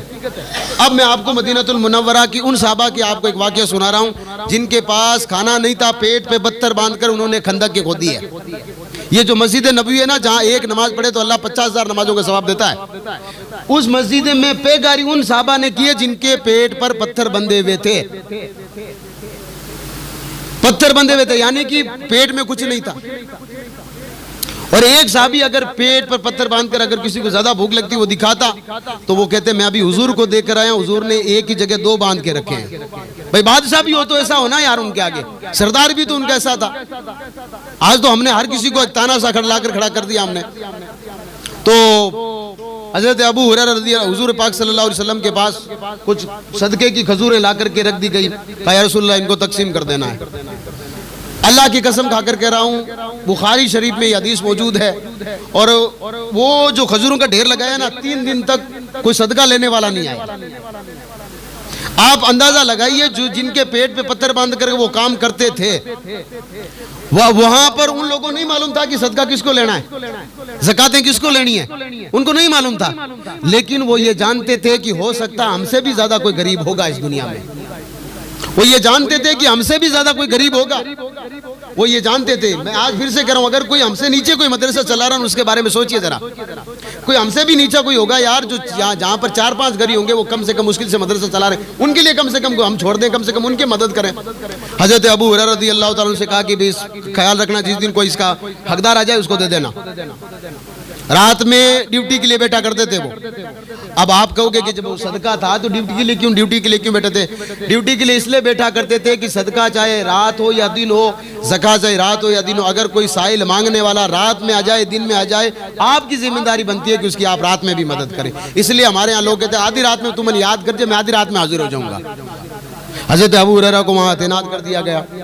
ایک سفید کپڑے پہن کر ایک شخص آیا اور اس نے اپنی جو ہے وہ مطلب بوری بچھائی اور کھجوروں کو بوری میں ڈالنا شروع کیا۔ حضرت ابو ہریرہ نے کہا بھی کون ہو؟ کچور ہوں۔ کچور اور پھر یہ کھجوریں چورا رہے ہو؟ کہاں چور ہوں، چوری کرنا آیا ہوں۔ حضرت ابو ہریرہ نے کہا پھر یہ صدقے کی کھجوریں ہیں، میں اسے تھوڑی جانے دوں گا۔ پکڑ لیا گیا۔ اس نے کہا دیکھو میں چھوٹے چھوٹے بچے ہیں، چوری کو شوق سے تھوڑی کر رہا ہوں، چھوٹے چھوٹے بچے ہیں اس لیے میں بچوں کے لیے کھجوریں لے جا رہا ہوں۔ تو کہا نہیں، حضور علیہ الصلوۃ والسلام کی بارگاہ میں جانا پڑے گا، مجھے صبح جواب دینا ہے، مجھے صبح اس کا جواب دینا۔ حضرت ابو ہریرہ نے ایک بات اور بھی بتا دی، جو صدقے کا مال ہے، جو زکوٰۃ کا مال ہے، جو خیرات کا مال ہے، جو اس کا وکیل بن کر کے بیٹا ہے، جواب اسی کو دینا پڑے گا۔ یہ بات یاد رکھیں، جواب اسی کو دینا پڑے گا۔ بھئی اگر کوئی وکیل بن کر کے آگے آیا، وکیل کا مطلب میں آپ کو بتا دوں آپ کے سمپل بھاشا میں، اگر آپ کے پاس کوئی رسید بک لے کر آیا تو وہ زکوٰۃ کا وکیل ہے۔ وکیل کیا کرتا ہے بھائی؟ عدالت میں آپ کو بولنے دیتا ہے وکیل نہیں بولنے دیتا ہے، وہ ساری چیزیں آپ کو پوچھا کر کے پوری بات آپ ہی کے آگے وہی کرتا ہے۔ آپ کو تو جو پوچھا جاتا ہے جواب آپ دے دیتے ہو، آپ کو پوچھا جائے گا زکوٰۃ دی، آپ نے کیا دی؟ اب وکیل صاحب کو لایا جائے گا، بتاؤ زکوٰۃ کہاں لگائی؟ حضرت ابو ہریرہ نے شیطان کو پکڑ کر کے ثابت کر دیا کہ بھئی یہ جو ہے نا مال ہے نا یہ غریبوں کا ہے، اس پر میں ڈاکہ نہیں ڈالنے دوں گا آپ کو۔ اس نے کہا کہ پھر آج چھوڑ دیں، آج کے بعد کبھی چوری نہیں کروں گا، ایک بھی کھجور نہیں لے کے جا رہا ہوں، چھوڑ دیجئے۔ بہت ساری منتیں کی، چھوڑ دیا۔ حضرت ابو ہریرہ گئے مسجد نبی میں نماز پڑھنے کے لیے۔ حضور علیہ الصلوۃ والسلام نے فرمایا ابو ہریرہ کہاں چور؟ رات میں جو چور آیا تھا۔ حضرت ابو ہریرہ کہتے ہیں میں قربان جاؤں اپنے نبی صلی اللہ علیہ وسلم پر، اللہ تبارک و تعالیٰ کے علاوہ اور چور کے علاوہ اور میرے علاوہ وہاں تو کوئی تھا ہی نہیں، حضور کو کیسے پتا چلا کہ رات میں چور آیا تھا؟ تو حضرت ابو ہریرہ کہتا ہے یا رسول اللہ آیا تو تھا لیکن غریب تھا، بچوں کے لیے آیا تھا، میں نے اس لیے اس کو چھوڑ دیا۔ حضور نے فرمایا کوئی بات نہیں، کل واپس آئے گا وہ۔ پھر وہ بیٹھے رہے، رات میں آیا، پھر اس نے جب بھرنا شروع کیا تو حضرت ابو ہریرہ نے پھر پکڑ لیا۔ کہا کیا کرنا چاہتا ہے؟ کہا پھر لے جانا چاہتا ہوں۔ کہا تو نے کل تو کہا تھا کہ شوق سے چوری تھوڑی کر رہا ہوں، آج پھر آ گیا۔ کہا رات میں تو نے لے جانے تھوڑی دی جو مطلب پھر سے نہیں آؤں گا، مجھے تو یہی کھجوریں دکھ رہی، میں لے کے جاؤں گا۔ تو حضرت ابو ہریرہ نے کہا پھر حضور کی بارگاہ میں چلنا پڑے گا، حضور کی بارگاہ میں چلنا پڑے گا۔ اس نے کہا نہیں پھر میں جا رہا ہوں، آجا چھوڑ دے، آج کے بعد اگر چوری کرتا پکڑا جاؤں تو جو تو کہے گا وہ میں کرنے کو تیار ہوں۔ پھر چھوڑ دیا حضور کی بارگاہ میں۔ صبح جب فجر کی نماز پڑھی، حضور نے سلام پھری، ابو ہریرہ رات والے چور؟ تو کہا یا رسول اللہ آیا تو تھا لیکن پھر رات میں اس نے بچوں کا پھر وسیلہ دیا، کبھی صدقہ دیا، کبھی یہ کہا کہ میرے بچے بھوکے ہیں، کبھی کہا کہ نہیں صاحب ہماری ابھی تعمیریں باقی پڑی ہے، کبھی کہا کہ ہمیں کوئی جو ہے مطلب سپورٹ نہیں کرتا ہے، کبھی کہا کہ نہیں ہم تو جو ہے مطلب اتنے بچے وہاں سے لا کر یہ کر لیں گے۔ اس طریقے سے اس نے جب بہانے بنائے تو سرکار میں نے پھر اس کو چھوڑ دیا۔ حضور نے فرمایا چور بڑا شاطر ہے، ابو ہریرہ یاد رکھنا رات میں پھر آئے گا، رات میں آئے گا۔ ابو ہریرہ بھی یہ نہیں کہہ رہے یا رسول اللہ جب رات میں آ ہی رہا ہے آپ بھی آ جائیں، رات میں فیصلہ کر دیتے اس کا۔ لیکن وہ بھی جانتے تھے کہ جب حضور کہہ رہے ہیں تو کوئی نہ کوئی اس میں حکمت ضرور ہے۔ حضرت ابو ہریرہ پھر بیٹھے، اب تو حضرت ابو ہریرہ کہتے ہیں اب تو میں انتظار کرنے لگا کب آئے کب اس کو پکڑوں، اور اس بار تو حضور کی بارگاہ میں لیے بغیر اس کو جاؤں گا ہی نہیں۔ جب آیا اس نے ابھی بھرنا شروع کیا، حضرت ابو ہریرہ نے کہا بھئی اب رک جا، اب تو جانا پڑے گا۔ اس نے کہا دیکھ ابو ہریرہ ایک بات آپ تیری بارگاہ میں عرض کر دیتا ہوں، آج میں تجھے تیرے نبی سے جا کر یہ بات پوچھ لینا، ایک عمل ایسا دے رہا ہوں، رات کو سوتے وقت آیت الکرسی پڑھ لینا، جو شیطان تمہیں بہکاتا نا وہ تیرے قریب نہیں آئے گا۔ یہ تجھے عمل بتا رہا ہوں، اس عمل کی بدولت چھوڑ دے، آج کے بعد نہیں آؤں گا، یہ بات گارنٹی میری۔ حضرت ابو ہریرہ کو عمل اچھا لگا، انہوں نے چھوڑ دیا۔ صبح حضور نے پوچھا تو کہا یا رسول اللہ اس نے کہا تھا کہ رات میں جو سوتے وقت کوئی آیت الکرسی پڑھتا ہے تو اس کے قریب شیطان ہی نہیں آتا، یعنی کہ پھر وہ رات میں نہ تو ڈرتا ہے نہ رات میں جھجکتا ہے، نیند بڑی خوبصورت آتی ہے اس کو۔ حضور نے فرمایا تھا تو چور لیکن بات بڑی سچی بتا کے گیا ہے۔ تو کہا یا رسول اللہ پھر آپ بتا دو تو صحیح وہ چور روزانہ کیوں آتا تھا؟ حضور نے فرمایا وہ چور نہیں تھا، وہ ابلیس تھا جو روزانہ آیا کرتا تھا، یعنی کہ وہ بتا کے گیا۔ میں پھر سے کہہ رہا ہوں جب ہم اللہ کے ہو جاتے ہیں نا تو آیت الکرسی لے کر کے شیطان آپ کے پاس آتا ہے، اگر آپ اللہ کے ہو جاتے ہیں تو پھر امیر معاویہ کے پاس وہی شیطان فجر کی نماز آپ کو جو اٹھنے نہیں دیتا نا وہ حضرت امیر معاویہ کی اٹھانے آتا ہے، اٹھ جائیے فجر کا ٹائم ہو گیا ہے۔ اگر آپ نے نماز چھوڑ دی تو آپ اگر اللہ کی بارگاہ میں روئے تو آپ کو چھوڑنے کا ثواب اللہ تبارک تعالیٰ، آپ نے چھوڑے ہوئے بھی اللہ تبارک تعالیٰ آپ کو پڑھے ہوئے کا ثواب عطا کر دے گا۔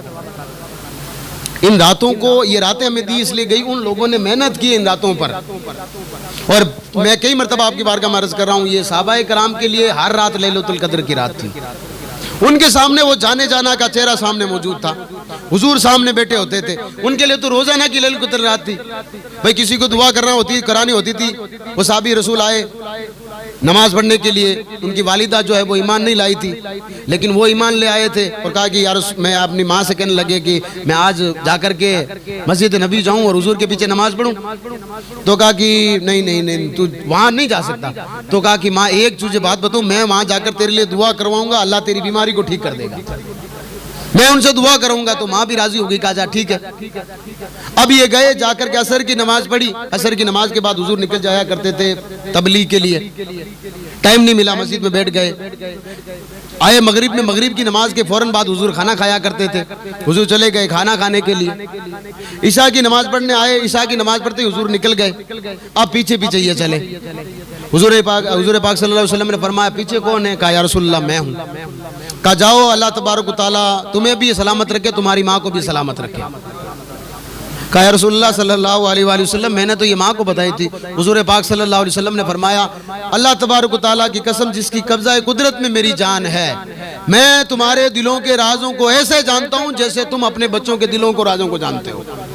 تو بھئی وہ ان کے لیے تو روزانہ کی وہ رات تھی. یہ راتیں قدر کرنے کے لیے ہمیں کہا گیا ہے, ہمیں کہا گیا ہے. تو اب ان راتوں میں ہمیں کرنا کیا ہے؟ تو ان راتوں میں سب سے پہلے تو میں پھر سے کہہ رہا ہوں کہ لمبے لمبے سجدے کیجئے.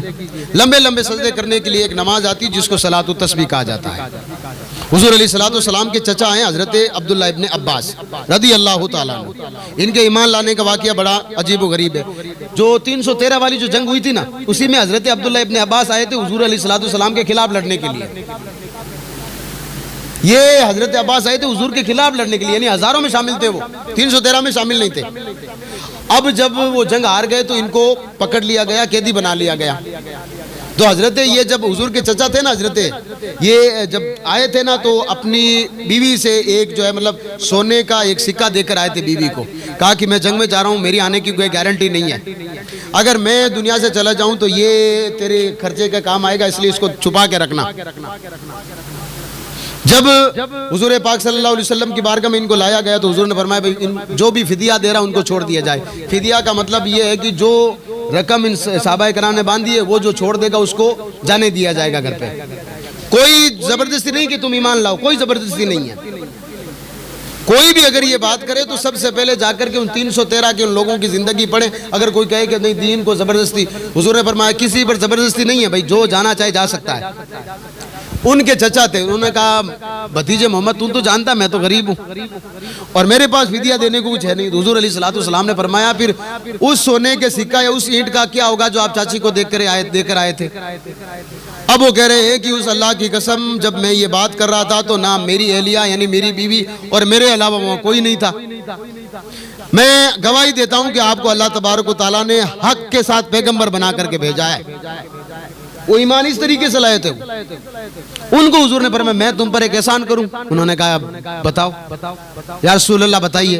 تو کہا کہ دیکھو ایک اللہ تبارک و تعالیٰ کے لیے ایک بندہ نماز اگر پڑھے اور نماز میں سبحانک اللہ کے بعد 15 مرتبہ کہے اللہ کی تسبیح سبحان اللہ والحمدللہ ولا الہ الا اللہ واللہ اکبر, اور پھر قرات کرے جو ہے مطلب رکوع سے پہلے 10 مرتبہ پڑھے, رکوع کے تسبیح کے بعد 10 مرتبہ پڑھے, رکوع سے کھڑے ہو کر کے 10 مرتبہ پڑھے, سجدے میں 10 مرتبہ پڑھے, دونوں سجدوں میں 10 مرتبہ پڑھے.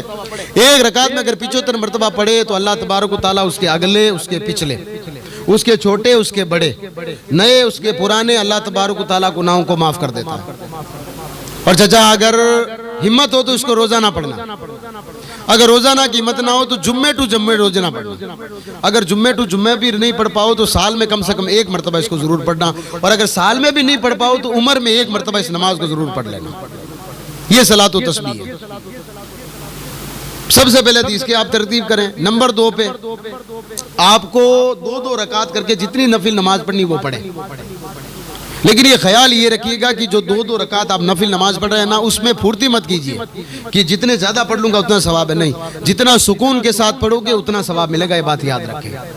جب آپ کھڑے ہو جائیں تو اللہ تبارک و تعالیٰ کی بارگاہ میں نیت کریں, نیت کی میں نے 2 رکعت نماز نفل واسطے اللہ تعالیٰ کے منہ میں کعبہ شریف کی طرف, اللہ اکبر. اب آرام سے پڑھے سبحانک اللہم. اس کو کہا جاتا ہے ثنا. ثنا کا مطلب ہوتا ہے کسی کی تعریف کرنا, اور آپ کہہ رہے سبحانک اللہم.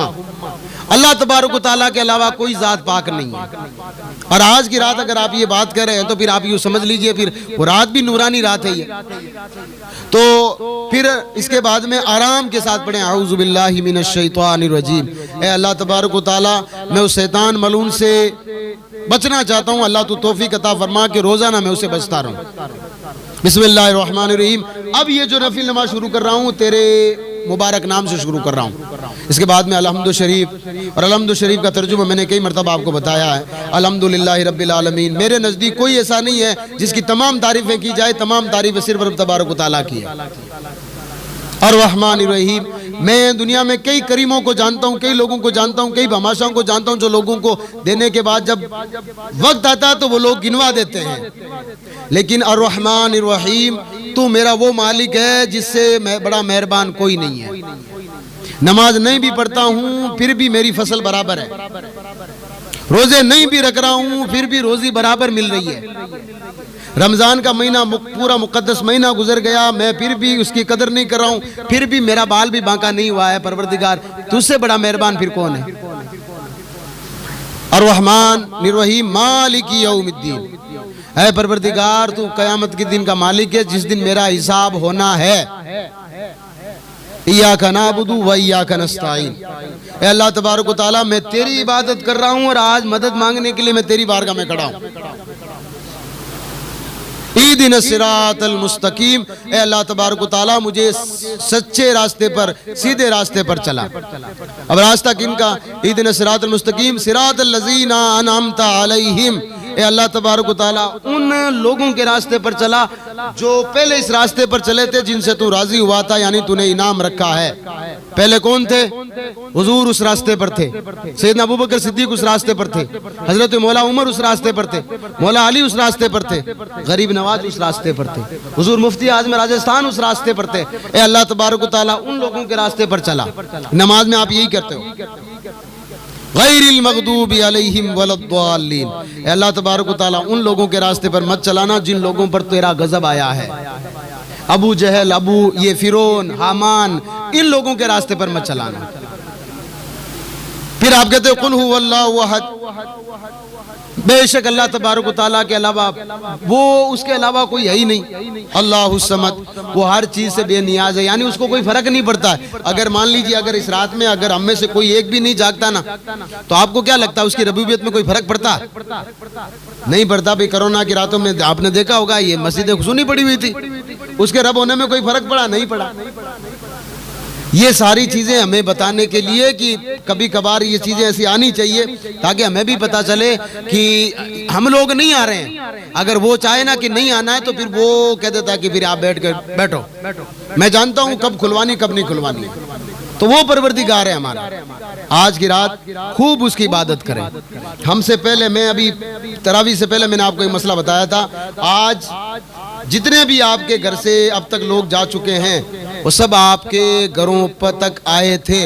گھر کا جو مین دروازہ نا وہاں آ کر کے کھڑے ہو جاتے ہیں وہ لوگ. کس کو نظر آتے ہیں بھائی؟ جانوروں کو یہ لوگ نظر آتے ہیں. اور اگر ہمیں نظر آئے تو پھر ہم گھروں میں نہیں رہتے، یہ گارنٹی ہماری. بھئی مان لیجئے آپ کے دادا جی کو انتقال ہوئے 3 سال ہو گئے. مغرب کی نماز کے بعد تھوڑا سا اندھیرا پڑا اور آپ کے دادا جی اگر دروازے کے باہر کھڑے ملے تو پھر آپ اندازہ لگائیے آپ کہاں ملو گے. پھر آپ کسی تعویذ ڈورے والے کے پاس بھاگو گے سیدھا. آج ہم نے دادا جی کو دیکھ لیا ہے. اتنے دن کہتے تھے دادا جی بڑے اچھے ہیں، آج جب دادا جی کو دیکھا تو سیدھے گئے. نہیں، آج دادا جی آ گئے ہیں. دادا جی روزانہ آپ ہر جمعرات کو یہ اس رات میں شب قدر میں جو ہے مطلب عاشورہ یعنی 9 رمضان کو ہر ایک آدمی آپ کے دروازے کے باہر آ کر پہلے تو آپ کو دیکھتے ہیں کہ آپ سب لوگ کر کیا رہے ہیں. آرام کے ساتھ آپ بیٹھے ہوئے تو پھر وہ کہتے ہیں دیکھو دیکھو دیکھو یہ بھی ایسے ہی بیٹھے ہوئے جیسے ہم بیٹھے رہتے تھے. پھر ایک آدمی کہتا ہے کہ جانتے ہو کل جو ہے میں اٹھ کر کے وہ کام کروں گا. تب تک ان میں کوئی گھر والا اگر کہتا ہے کہ آج تو رات جاگنے کی ہے تو وہ کیا کہتا ہے راتیں بہت ساری آئے گی، کل کا کام ہے نا وہ میرے علاوہ کوئی کر ہی نہیں سکتا. اتنے میں ان میں سے کوئی بولے گا تیری جگہ کل میں تھا، میرے علاوہ وہ کام کوئی نہیں کر سکتا تھا، لیکن جیسے ہی ملاک الموت نے میری روح نکالی ہے میرے بعد وہ کام ہو رہا ہے. اور تم سارے لوگوں نے آ کر کے مجھے یہاں ڈال کے چلے گئے, اب کبھی آپ کے پوچھا ہی نہیں. پھر وہ کہتے ہیں لوگوں یہ زمین یہ مکان یہ سب ہم نے تمہارے لیے چھوڑے, ہمارے لیے کوئی صدقہ کرو, ہم پر رحم کرو.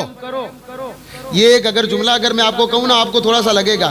اگر مان لیجئے آپ کے والد صاحب زندہ ہوں, آپ کے دادا جی زندہ ہوں, آپ کے پردادا زندہ ہوں, آپ کے والد صاحب اگر کبھی کسی حالت میں آ کر کہے آپ سے کہ میرے بیٹوں مجھ پر رحم کرو, تو آپ کو کیسا لگے گا؟ ایمانداری سے بتائیے مجھے آج. اگر آپ کے دادا جی کہیں کہ میرے پوتوں مجھ پر رحم کرو, تو آپ کو کیسا لگے گا؟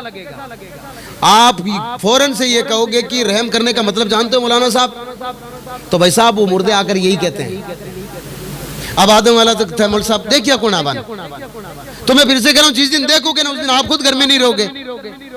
اور اگر پھر بھی اتنا یقین نہیں ہے تو یہ کام کریں بھائی, آپ جس سے محبت کرتے ہو نا, ایک رات جو پہلی رات ہے نا, ایک بار قبر میں یہ کام کریں تو قبر تھوڑی سی بڑی بنا لیں, شریعت نے چھوٹ دے رکھی ہے, قبر بڑی بنا سکتے ہو. ایک رات کوئی ہے نا دادا جی کے ساتھ, جو زیادہ والدہ کے ساتھ ایک رات سو جائے, وہی رات ہوتی ہے فرشتے کے آنے کی. کوئی نہیں سونے کو تیار ہے. کیوں سونے کو تیار نہیں؟ وہ جانتا ہے کہ اس کی قبر کے اندر آنے والے فرشتے آتے ہیں. اور حضور علیہ الصلوۃ والسلام نے ان کی تعریف بیان کرتے ہوئے, ان کی پریبھاشا کرتے ہوئے کہا کہ ان کی آنکھیں نیلی ہوتی ہے, لمبے ناخن ہوتے ہیں, زمین کو چیرتے ہوئے آتے ہیں اور اس کو اٹھاتے ہیں, اٹھ جا. تو وہ کہتا ہے کہ ابھی آرام کا ٹائم ہے. کون؟ جو مردہ سو رہا, دیکھو اس کے بھی اکڑ ابھی بھی دیکھو آپ. وہ کہہ رہا ہے ابھی مجھے ڈسٹرب مت کرو, تو کہا وہ پھر اس کو اٹھایا جاتا ہے. تو وہ اٹھایا جاتا ہے, اس کو وہ دیکھتا ہے کہ اب بھلے آپ نے اس کو فجر کے وقت دفنایا ہو, بھلے اس کو آپ نے جو ہے مطلب کسی وقت دفنایا ہو, اس کو لگے گا کہ عصر کا سورج جو ہے ڈوبنے والا. تو وہ کہہ رہا ہے لاؤ پانی لاؤ جلدی سے, میں عصر کی نماز پڑھ لیتا ہوں. فرشتوں نے کہا دنیا میں پڑھا کرتا تھا. تو کہے گا یہ کیا ہے؟ پھر کہا یہ قبر ہے جہاں تیرے گھر والے تجھے چھوڑ کے چلے گئے. تو وہ کہے گا میرا فلاں بیٹا مجھ سے بڑی محبت کرتا. کہا تیرا بیٹا سب سے پہلے نکلا ہے یہاں سے. کہا میری بیٹی بڑی محبت کرتی ہے. کہا وہ 4-5 دن وہ بھی روئے گی. کہا میری ماں مجھ سے بڑی محبت کرتی ہے. کہا وہ بھی روئے گی. کتنے دن تک؟ 1.25 مہینے تک. 1.25 مہینے کے بعد میں پھر تجھے کوئی یاد نہیں کرے گا. تو اب وہ کہے گا اب کیا کرنا ہے؟ کہا پھر سوالوں کے جواب دے. اب آپ کو معلوم ہے کہ ایک تو ڈراونے فرشتے سامنے ہو, پھر ان کو جواب کیسے؟ تو بتا بھائی تیرا رب کون ہے؟ تو اب وہ جس نے کبھی رب کا نام ہی نہیں لیا تو وہ کہے گا ہائے ہاتا ہائے ہاتا, مجھے کچھ مت پوچھو, مجھے کچھ پتا نہیں ہے.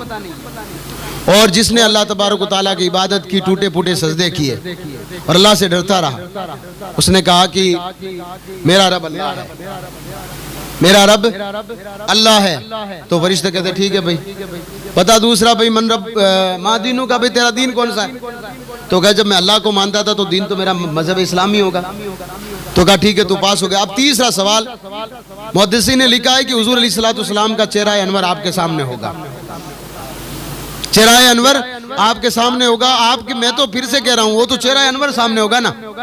حضرت بلال حبشی رضی اللہ تعالیٰ عنہ حضور علیہ الصلوۃ والسلام کی وصال کے بعد انہوں نے کبھی نئے کپڑے نہیں پہنے تھے. حضرت بلال حبشی نے نئے کپڑے نہیں پہنے, حضرت بلال حبشی نے. اور یہاں حتیٰ کہ اذان دینا ثواب کا کام ہے. بھئی اذان بندہ اس مائک سے یہاں سے اذان لگاتا ہے نا, تو جہاں تک اس کی آواز جاتی ہے نا, حضور فرماتے ہیں زمین میں کوئی بھی ایسی مخلوق نہیں ہے جو اس کے لیے دعائے مغفرت نہیں کرتی ہے. جو اذان دیتا ہے نا اس کے لیے بات کر رہا ہوں میں, اس کے لیے دعا کرتی ہے. حضرت بلال حبشی نے اذان دینا بند کر دی تھی. وجہ اس اذان کے اندر جملہ آتا تھا اشہد ان محمد الرسول اللہ, میں گواہی دیتا ہوں کہ محمد اللہ کے رسول ہیں. حضرت بلال حبشی کہتے ہیں جب مجھے یہ جیسے ہی میں پڑھتا ہوں نا تو مجھے حضور یاد آتے ہیں, مجھے بڑا رونا آتا ہے. حضرت عمر فاروق رضی اللہ تعالیٰ نے جب اپنے زمانے میں بیت الاقدس جس کو مسجد اقصی کہا جاتا ہے اس کو فتح کیا تھا, سارے لوگوں نے کہا تھا اللہ تبارک و تعالیٰ کا بہت بڑا کرم ہے, یہ مسجد اللہ نے ہمیں دے دی ہے. آپ اذان حضرت عمر فاروق سے کہا کہ آپ آئیں. مدینہ المنورہ کا گورنر حضرت مولا علی کو بنایا حضرت عمر نے, اور خود نکلے وہاں پر. تو حضرت بلال حبشی رضی اللہ تعالیٰ عنہ کو ساتھ میں لیا. کہا چلو پھر دیکھتے ہیں وہ مسجد اقصی جہاں حضور نے تمام انبیاء کی نماز پڑھائی ہو, جہاں حضور علیہ الصلوۃ والسلام جہاں حضرت سلیمان نے کھڑے ہو کر کے اس مسجد کو بنایا ہو، ہم اس مسجد کو دیکھتے ہیں. چلو وہاں گئے تو سارے لوگوں نے ایک ہی رٹکی تھی کہ آج ہم حضرت بلال حبشی کی اذان سے آواز سے اذان سننا چاہتے ہیں. اس وقت حضرت بلال حبشی نے اذان لگائی تھی. یہ وہ لوگ تھے کبھی بھی حضور کے بعد وہ جب ان کا وقت قریب آیا درس حدیث دیا کرتے تھے، لوگوں کو حدیث پڑھایا کرتے تھے. ان کا وقت قریب آیا تو خود گئے بازار سے بہترین سا کپڑا لے کر آئے، بہترین خوشبو لے کر آئے، بہترین سا سرما لے کر آئے. آپ کی اہلیہ یا آپ کی یعنی بیوی جو تھی انہوں نے پوچھا سرتاج کل جمعے کا دن بھی نہیں ہے اور مجھے ایسا نہیں لگ رہا کہ تھوڑے دن کوئی ابھی کسی کی شادی وغیرہ بھی آپ کے جو خاص کوئی دوست ہیں، یہ کپڑا وغیرہ لانے کی وجہ کیا ہے؟ تو حضرت بلال حبشی نے کہا مجھے ایسا لگ رہا ہے کہ اب اللہ تبارک و تعالیٰ کا حکم آنے والا ہے اور میں یہ نئے کپڑے اس لیے پہن رہا ہوں کہ حضور پاک صلی اللہ علیہ وسلم کی جو ہے مطلب کل قبر میں میری ملاقات ہوگی اور میں تو بس اس ملاقات کی خاطر یہ کپڑے پہن رہا ہوں، ورنہ مجھے کپڑوں کی کیا ضرورت ہے. وہ حضرت بلال حبشی رضی اللہ تعالیٰ عنہ، ان کو کس چیز کی ٹینشن تھی جانتے ہو؟ حضرت بلال حبشی وہ تھے جب حضور علیہ الصلوۃ والسلام نے کہا تھا معراج کی رات گیا تھا نا، ان کے قدم میں نے جنت میں سنے تھے یار. وہ جانتے تھے اچھی طریقے سے. تو پوچھا جب جائے گا ان کے بارے میں کیا کہتا ہے؟ اب کبھی حضور کے بارے میں پڑھا بھی نہیں، کبھی جانا بھی نہیں اور فالتو کی ڈیبیٹ پہ ڈیبیٹ کرتا رہا کہ نہیں ایسا نہیں تو ایسا نہیں ہوا. پڑھو کبھی ایک حضور پاک صلی اللہ علیہ وسلم کی سیرت پر اعلیٰ حضرت نے کتاب لکھی ہے سیرت رسول اکرم. عبد المصطفیٰ اعظمی صاحب نے کتاب لکھی ہے سیرت رسول اعظم. یہ جا کر پڑھیں آپ، جب آپ کو پتہ لگے گا کہ حضور کیا تھے حضور پاک صلی اللہ علیہ وسلم.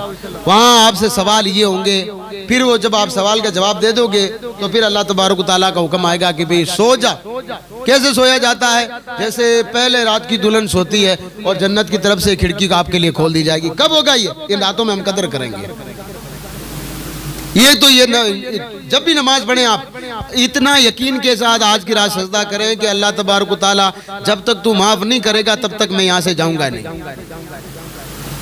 پھر اب جب آپ 2 بجے نکلو گے نا آپ کے دل کو شانتی ہوگی، آپ کا دل خود یہ گواہی دے گا کہ بے شک آج نا میری عبادت اللہ کی بارگاہ میں میری قبول ہوئی ہے. ورنہ اڑتے پڑھتے رہو دھڑام سے کر نکال کے کہیں ایسا نہ وہ نکل جائے اس لیے 2 رکعت تو کم سے کم آئے پڑھ ہی لیتا ہوں. سرکار سے نہیں چلے گا. جن لوگوں نے ان راتوں کی قدر کی ہے ان لوگوں کے آپ تذکرے پڑھیں گے کیونکہ اتنا وقت نہیں ہے. میں آپ کو بتاتا ہوں ان لوگوں نے جب ان راتوں کی قدر کی ہے تو اللہ تبارک و تعالیٰ نے ان لوگوں کو بڑے بڑے مقام عطا کیے ہیں. یہ راتیں آتی اس لیے ہے تاکہ ہم نے جو زندگی میں کبھی تو ہمیں موقع ملے گا یار، اس موقع کو میں آج غنیمت سمجھتے ہوئے فائدہ سمجھتے ہوئے. اچھا اب ایک چھوٹا سا مسئلہ آپ کی بارگاہ میں کئی جنہ لوگ سوال کرتے ہوئے کہ حضرت ایک آدمی ہے جو کو 80 سال تک عبادت کرتے رہے اور تھے کہ ایک ہی رات میں جو ہے مطلب وہ اللہ تبارک و تعالیٰ اس کو اتنا ثواب دے دیتا ہے. تو میں آپ کی بارگاہ میں نے کئی مرتبہ ایک جو مکان ہے جو کاریگر بنانے والا جو کاریگر ہے مکان بنانے والا اس کی داڑھی ہوتی ہے 700 روپے 800 روپے داڑھی ہوتی ہے نا اس کی 700-800 روپے. بھئی 700-800 روپے داڑھی ہوتی ہے. اب جیسے ہی مکان چھپنے کے برابر جاتا ہے یا یہ لینٹر ڈلوایا جاتا ہے جس کو پٹیاں کہتے ہیں یا RCC ڈلوائی جاتی ہے اس دن وہ مکان مالک بڑا خوش ہوتا ہے. اس دن اس جو ہے مطلب اس کو مالک کو بھی حالانکہ وہ اپنی بہن بیٹیوں کو اکٹھا کر کے ہی وہ ساری چیزیں کرتا ہے لیکن کیونکہ وہ جس نے بنایا نا وہ بھی کاریگر وہی رہتا ہے اس کے لیے اچھا کھانا بناتا ہے. روزانہ نہیں بناتا وہ اس دن بناتا ہے. وہ اچھا کھانا بناتا ہے. وہ کھانا کس کی بدولت ملتا ہے جانتے ہو؟ وہ جو بہن بیٹی آئے نا ان کی بدولت کاریگر کو مل رہا ہے. یہ جو ہے نا وہ چھپنے کی یہ جو پیسے 1100 روپے حالانکہ روزانہ 700 دیا جاتا ہے. آج صرف ناریل باندھا کسی اور نے اس کو کتنے مل رہے 1100 روپے. جب دنیا کا مالک جو ہے مطلب وہ خوش ہو کر جو اتنا دے سکتا ہے تو ہم تو اس مالک کی بات کریں جو کہتا ہے مالک یوم الدین میں تمام جانوں کا مالک ہوں.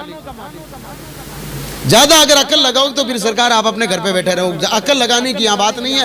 یہاں اگر آپ جتنا عبادت کرو اللہ تبارک و تعالیٰ کی بارگاہ میں آخر میں دعا کر دو اللہ جتنی عبادت مجھ سے ہوئی میں نے کی آگے بھی توفیق عطا فرما کہ میں تیری عبادت کرتا رہوں. انشاءاللہ تبارک و تعالیٰ یہ عبادتیں کل قیامت کے دن آپ کے چہرے کو روشن کر کے آپ کو کل اٹھایا جائے گا. یہ آپ نے جو وضو کر رہے ہو یہ آپ کو کیا لگتا ہے؟ یہ جو آپ وضو کر رہے ہو حضرت امام اعظم ابو حنیفہ رحمۃ اللہ تعالیٰ علیہ کوفہ کی مسجد میں وضو کر رہے ہیں بیٹھ کر کے. ایک شخص آیا ان کے سامنے وضو کیا تو کہا ماں باپ کی نافرمانی کم کیا کر. وہ چہرہ دیکھ کر کے چلا گیا. دوسرا آدمی آیا, اس نے وضو کیا تو کہا کہ اپنی نیت کو جو ہے مطلب اپنی آنکھوں کو جو ہے مطلب وہ اپنی آنکھوں کا پردہ کیا کر, ہر کسی پر اپنی جو ہے بری نظر مت ڈالا کر. وہ بھی چلا گیا. تیسرا آدمی آیا تو کہا کہ لوگوں کو ستایا کم کر. نماز ہوئی تو وہ جس نے جو اپنے ماں باپ کو ستاتا تھا, اس نے کہا کہ آپ کو کیسے پتا چلا, میرے ماں باپ نے شکایت کی ہے؟ کہا نہیں, میں تو تیرے ماں باپ کو جانتا بھی نہیں ہوں. تو کہا پھر کیا وجہ؟ کہا یہ جو وضو, جب بندہ وضو بناتا ہے نا تو جو اس کے جو ہے مطلب انگ دھلتے ہیں, اللہ تبارک و تعالیٰ ان کے گناہوں کو ان کے ساتھ میں اتارتا ہے. تو ماں باپ کی نافرمانی کر رہا ہے, جب تو وضو کر رہا تھا تو تیرے اوپر سے وہ گناہ دھل رہے تھے جو میں دیکھ رہا تھا کہ تو اپنے ماں باپ کی نافرمانی کر رہا ہے. اس نے توبہ کی کہ آج کے بعد میں نافرمانی نہیں کروں گا. اسی طرح سب کو بتاتا گیا. حضور نے فرمایا کل قیامت کے دن میرے امتیوں کی ایک نشانی الگ ہی ہوگی, ان کے چہرے چمکتے ہوں گے, ہاتھ چمکتے ہوں گے. کس کی وجہ سے؟ اسی وضو کی بدولت. اس لیے جب بھی وضو بنایا کرو, اب بھی اگر وضو آپ نے نہیں اب بناؤ تو پہلے پڑھ لیا کرو بسم اللہ الرحمن الرحیم. وضو کی کوئی خاص نیت نہیں ہے, کوئی دعا نہیں ہے, آپ کہو بسم اللہ الرحمن الرحیم. جامع ترمذی میں حدیث پاک ہے کہ اللہ کے رسول صلی اللہ علیہ وآلہ وسلم نے ارشاد فرمایا, جو کوئی بندہ وضو کرنے سے پہلے پڑھے بسم اللہ الرحمن الرحیم, بغیر بسم اللہ کے اگر وضو کرے گا تو اتنے ہی گناہ دھلیں گے جتنے اس نے اعضاء دھوئے یعنی انگ دھویا ہے. اور اگر بسم اللہ پڑھ کے اگر کسی نے, تو بسم اللہ کی برکت یہ ہے کہ اللہ تبارک تعالیٰ تمام جسم کے گناہوں کو اللہ تبارک تعالیٰ معاف کر دے گا. یہ راتیں ان صحابہ کرام نے ان کی راتوں کی قدر کی ہے. ان لوگوں نے جب ان راتوں کی قدر کی تو یہ راتیں ہم تک پہنچی ہے, اور یہ اتنا بڑا ثواب ہم لوگوں تک پہنچا ہے. روزانہ ڈیلی اللہ, میں تو کہہ رہا ہوں یہ رمضان گزر بھی جائے نا, مغرب کے وقت, عشاء کے وقت, جب آپ کو وقت ملے مصلی پر کھڑے ہو کر کے اللہ کی بارگاہ میں روزانہ عرض کرو, پروردگار میں پریشان ہوں لیکن میں چھوٹا ہوں, تو چھوٹا نہیں ہے پروردگار.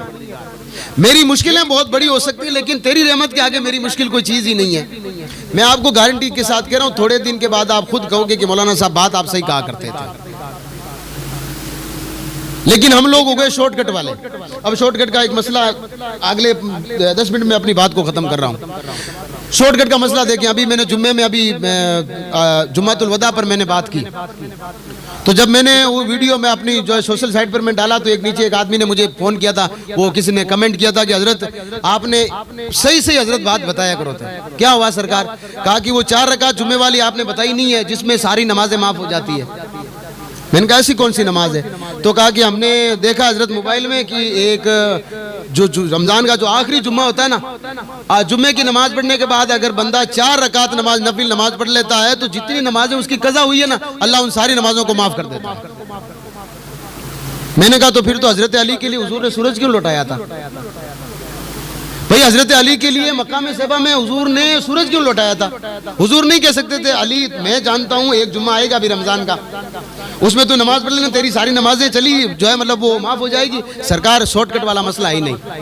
بخاری مسلم میں حدیث ہے کہ حضور پاک صلی اللہ علیہ وسلم نے فرمایا اگر تمہاری کوئی نماز چھوٹ جائے غفلت کی وجہ سے, سونے کی وجہ سے, تو جب یاد آئے اس نماز کو پورا کر لیا کرو. وہ نماز ادا میں نہیں بلکہ قضا میں گنی جائے گی, لیکن جب یاد آ جائے اس کو پڑھ لیا کرو.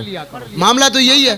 اب اعلیٰ حضرت علیہ رحمۃ الرضوان نے فرمایا, میں نے ان کو مسئلہ پورا بتایا تھا. میں نے کہا اعلیٰ حضرت نے فرمایا بھی مان لیجئے ایک آدمی غافل رہا, دین اس تک نہیں پہنچا, یا پہنچا لیکن وہ پھر کہا کہ نہیں ابھی ٹائم نہیں, ابھی پڑھیں گے, ابھی ٹائم نہیں, ابھی پڑھیں گے, اس طریقے سے اس نے 35 سال نکال دیے, ایک بھی نماز نہیں پڑھی بندے نے.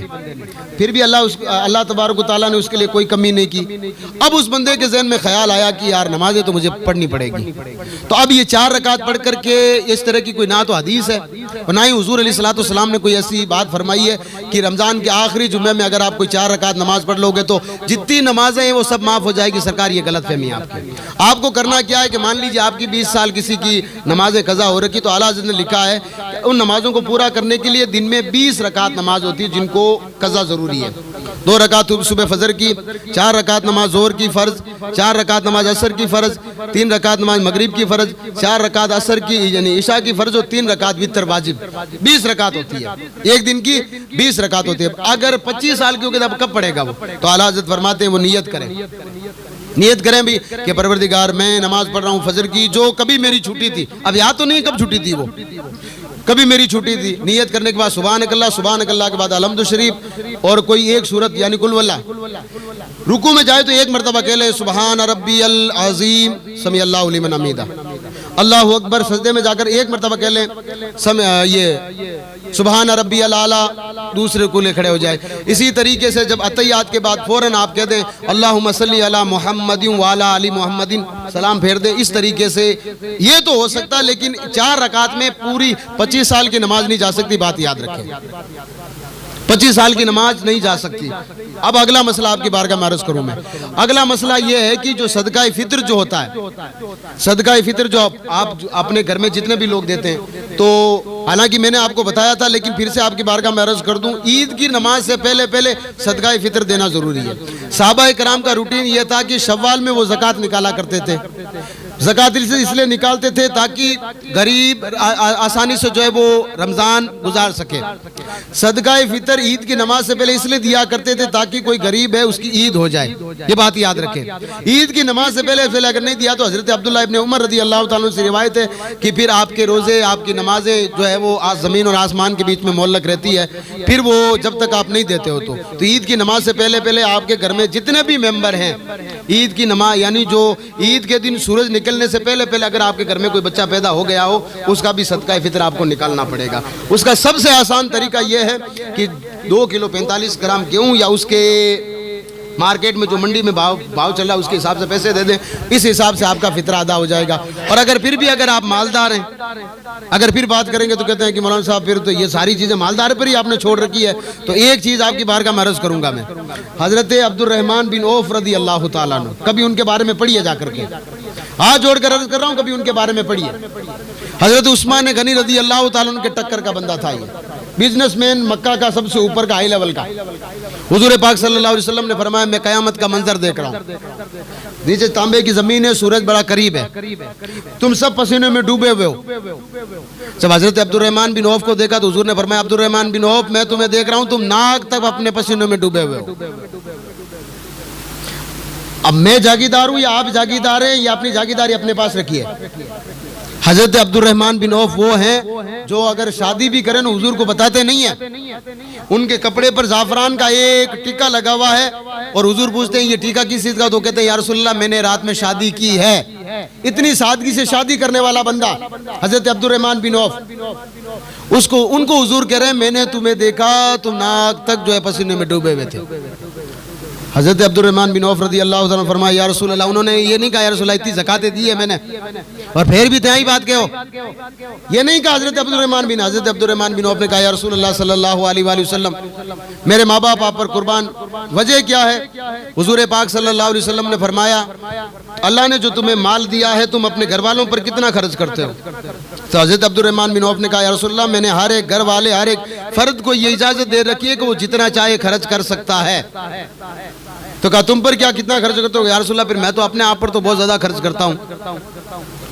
تو اللہ تبارک و تعالیٰ کے محبوب علیہ السلام نے فرمایا عبد الرحمن جانتے تو نا جب اللہ نے زیادہ دیا تو حساب بھی تو ویسے ہی لیا جائے گا۔ تو حضرت عبد الرحمن بن عوف رضی اللہ تعالیٰ کی میں نے پوری سیرت پڑھی، حضرت عبد الرحمن بن عوف رضی اللہ تعالیٰ کی پوری میں نے سیرت پڑھی ہے۔ جب حضور علیہ السلام نے انہیں کہا نا تو سارے گھر والوں کو کہہ دیا بھئی آپ کو جو بنا کے کھانا وہ سب کھاؤ، میرے لیے ایک سالن بنا دینا، ایک روٹی بنا دینا، جو روٹی آج اپن ہر کوئی کھائی جو نہیں اور بتا دوں گا، جو کی روٹی بنا دینا میں وہی کھاتا رہوں گا یہاں تک کہ آخری ان کا وقت آیا۔ لوگوں نے پوچھا تھا آپ کے پاس اتنا کچھ ہے؟ تو کہا کہ میں یہ اپنے لیے کر رہا ہوں، حالانکہ وہ زکوٰۃ دینے والے سب سے ٹوپر میں، صدقہ دینے والے وہ سب کے ٹوپر میں، اور ان کی زکاتیں بھی وہاں لگتی تھی جہاں صحابہ کرام رضوان اللہ تعالیٰ علیہم اجمعین کو ضرورت ہوا کرتی تھی۔ تو یہ راتیں ان لوگوں نے قدر کی تو ان لوگوں کا مرتبہ اللہ تبارک و تعالیٰ نے یہاں بیان کیا ہے۔ اب آپ کو اگر صلاۃ و تسبیح پڑھنی ہو پڑھیے، نفل نماز پڑھنی ہو پڑھیے، اگر آپ کا کچھ قرآن باقی رہ گیا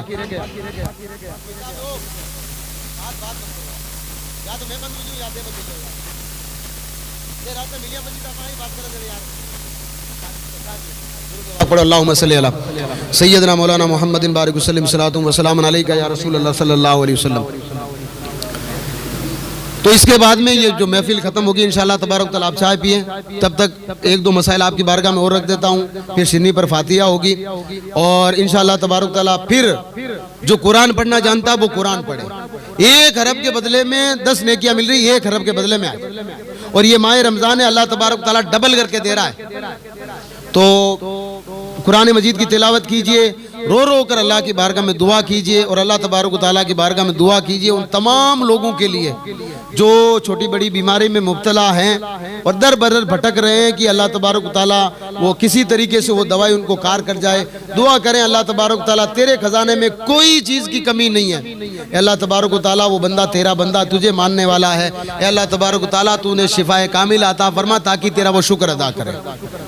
اگر کوئی قرض میں مبتلا ہے تو پروردگار کام کاج کرتے کرتے اتنا قرضہ ہو گیا ہے، اللہ اس کی قرض میں ادائیگی عطا فرمائے. ایسی دعا کریں انشاءاللہ تبارک تعالیٰ سارے معاملے ٹھیک ہوں گے. اور یہ پھر سے کہہ رہا ہوں، دعا آپ کسی اور کے لیے کر رہے ہو، یہ دعا پہلے آپ کے حق میں قبول ہوگی.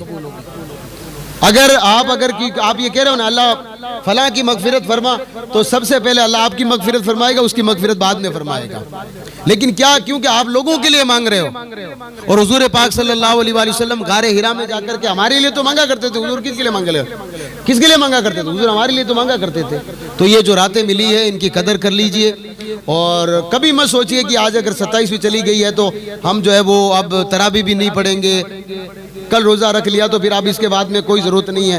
سرکار مت بھروسے رہیے کسی کی نمازوں کے جنازوں کے، مت بھروسے رہیے کسی کی دعاؤں کے بھروسے، مت بھروسے رہیے کسی کی قرآن خوانی کے بھروسے، مت بھروسے رہیے کسی کی آپ کے اصال ثواب کی جو ہے مطلب مجلسوں کے حوالے سے. ہر ایک آدمی یہی چاہتا ہے کہ جو بھی آپ کی کوئی اصال ثواب کی کروائے گا نا، وہ تو آپ کے آنے والے مہمانوں کے بارے میں سوچے گا، یہ تعریف کرے گا کھانا کیسا بنا ہے. آپ کے لیے کون سوچے گا؟ اس لیے خود اپنے لیے عمل کیجیے. اللہ تبارک و تعالیٰ آپ سب کو اس رات کی قدر کرنے کی توفیق عطا فرمائے. ادھر ادھر کرنے سے بہتر یہ کہ یہاں آ کر کے چائے پینے کے بعد آپ 2 منٹ باہر جائیے، اور ادھر ادھر کرنے سے بہتر یہاں آ کر کے اللہ تبارک و تعالیٰ کی عبادت کیجیے. یہ راتیں روزانہ نہیں ملتی ہے. اللہ تبارک و تعالیٰ عمل کی توفیق عطا فرمائے. السلام علیکم.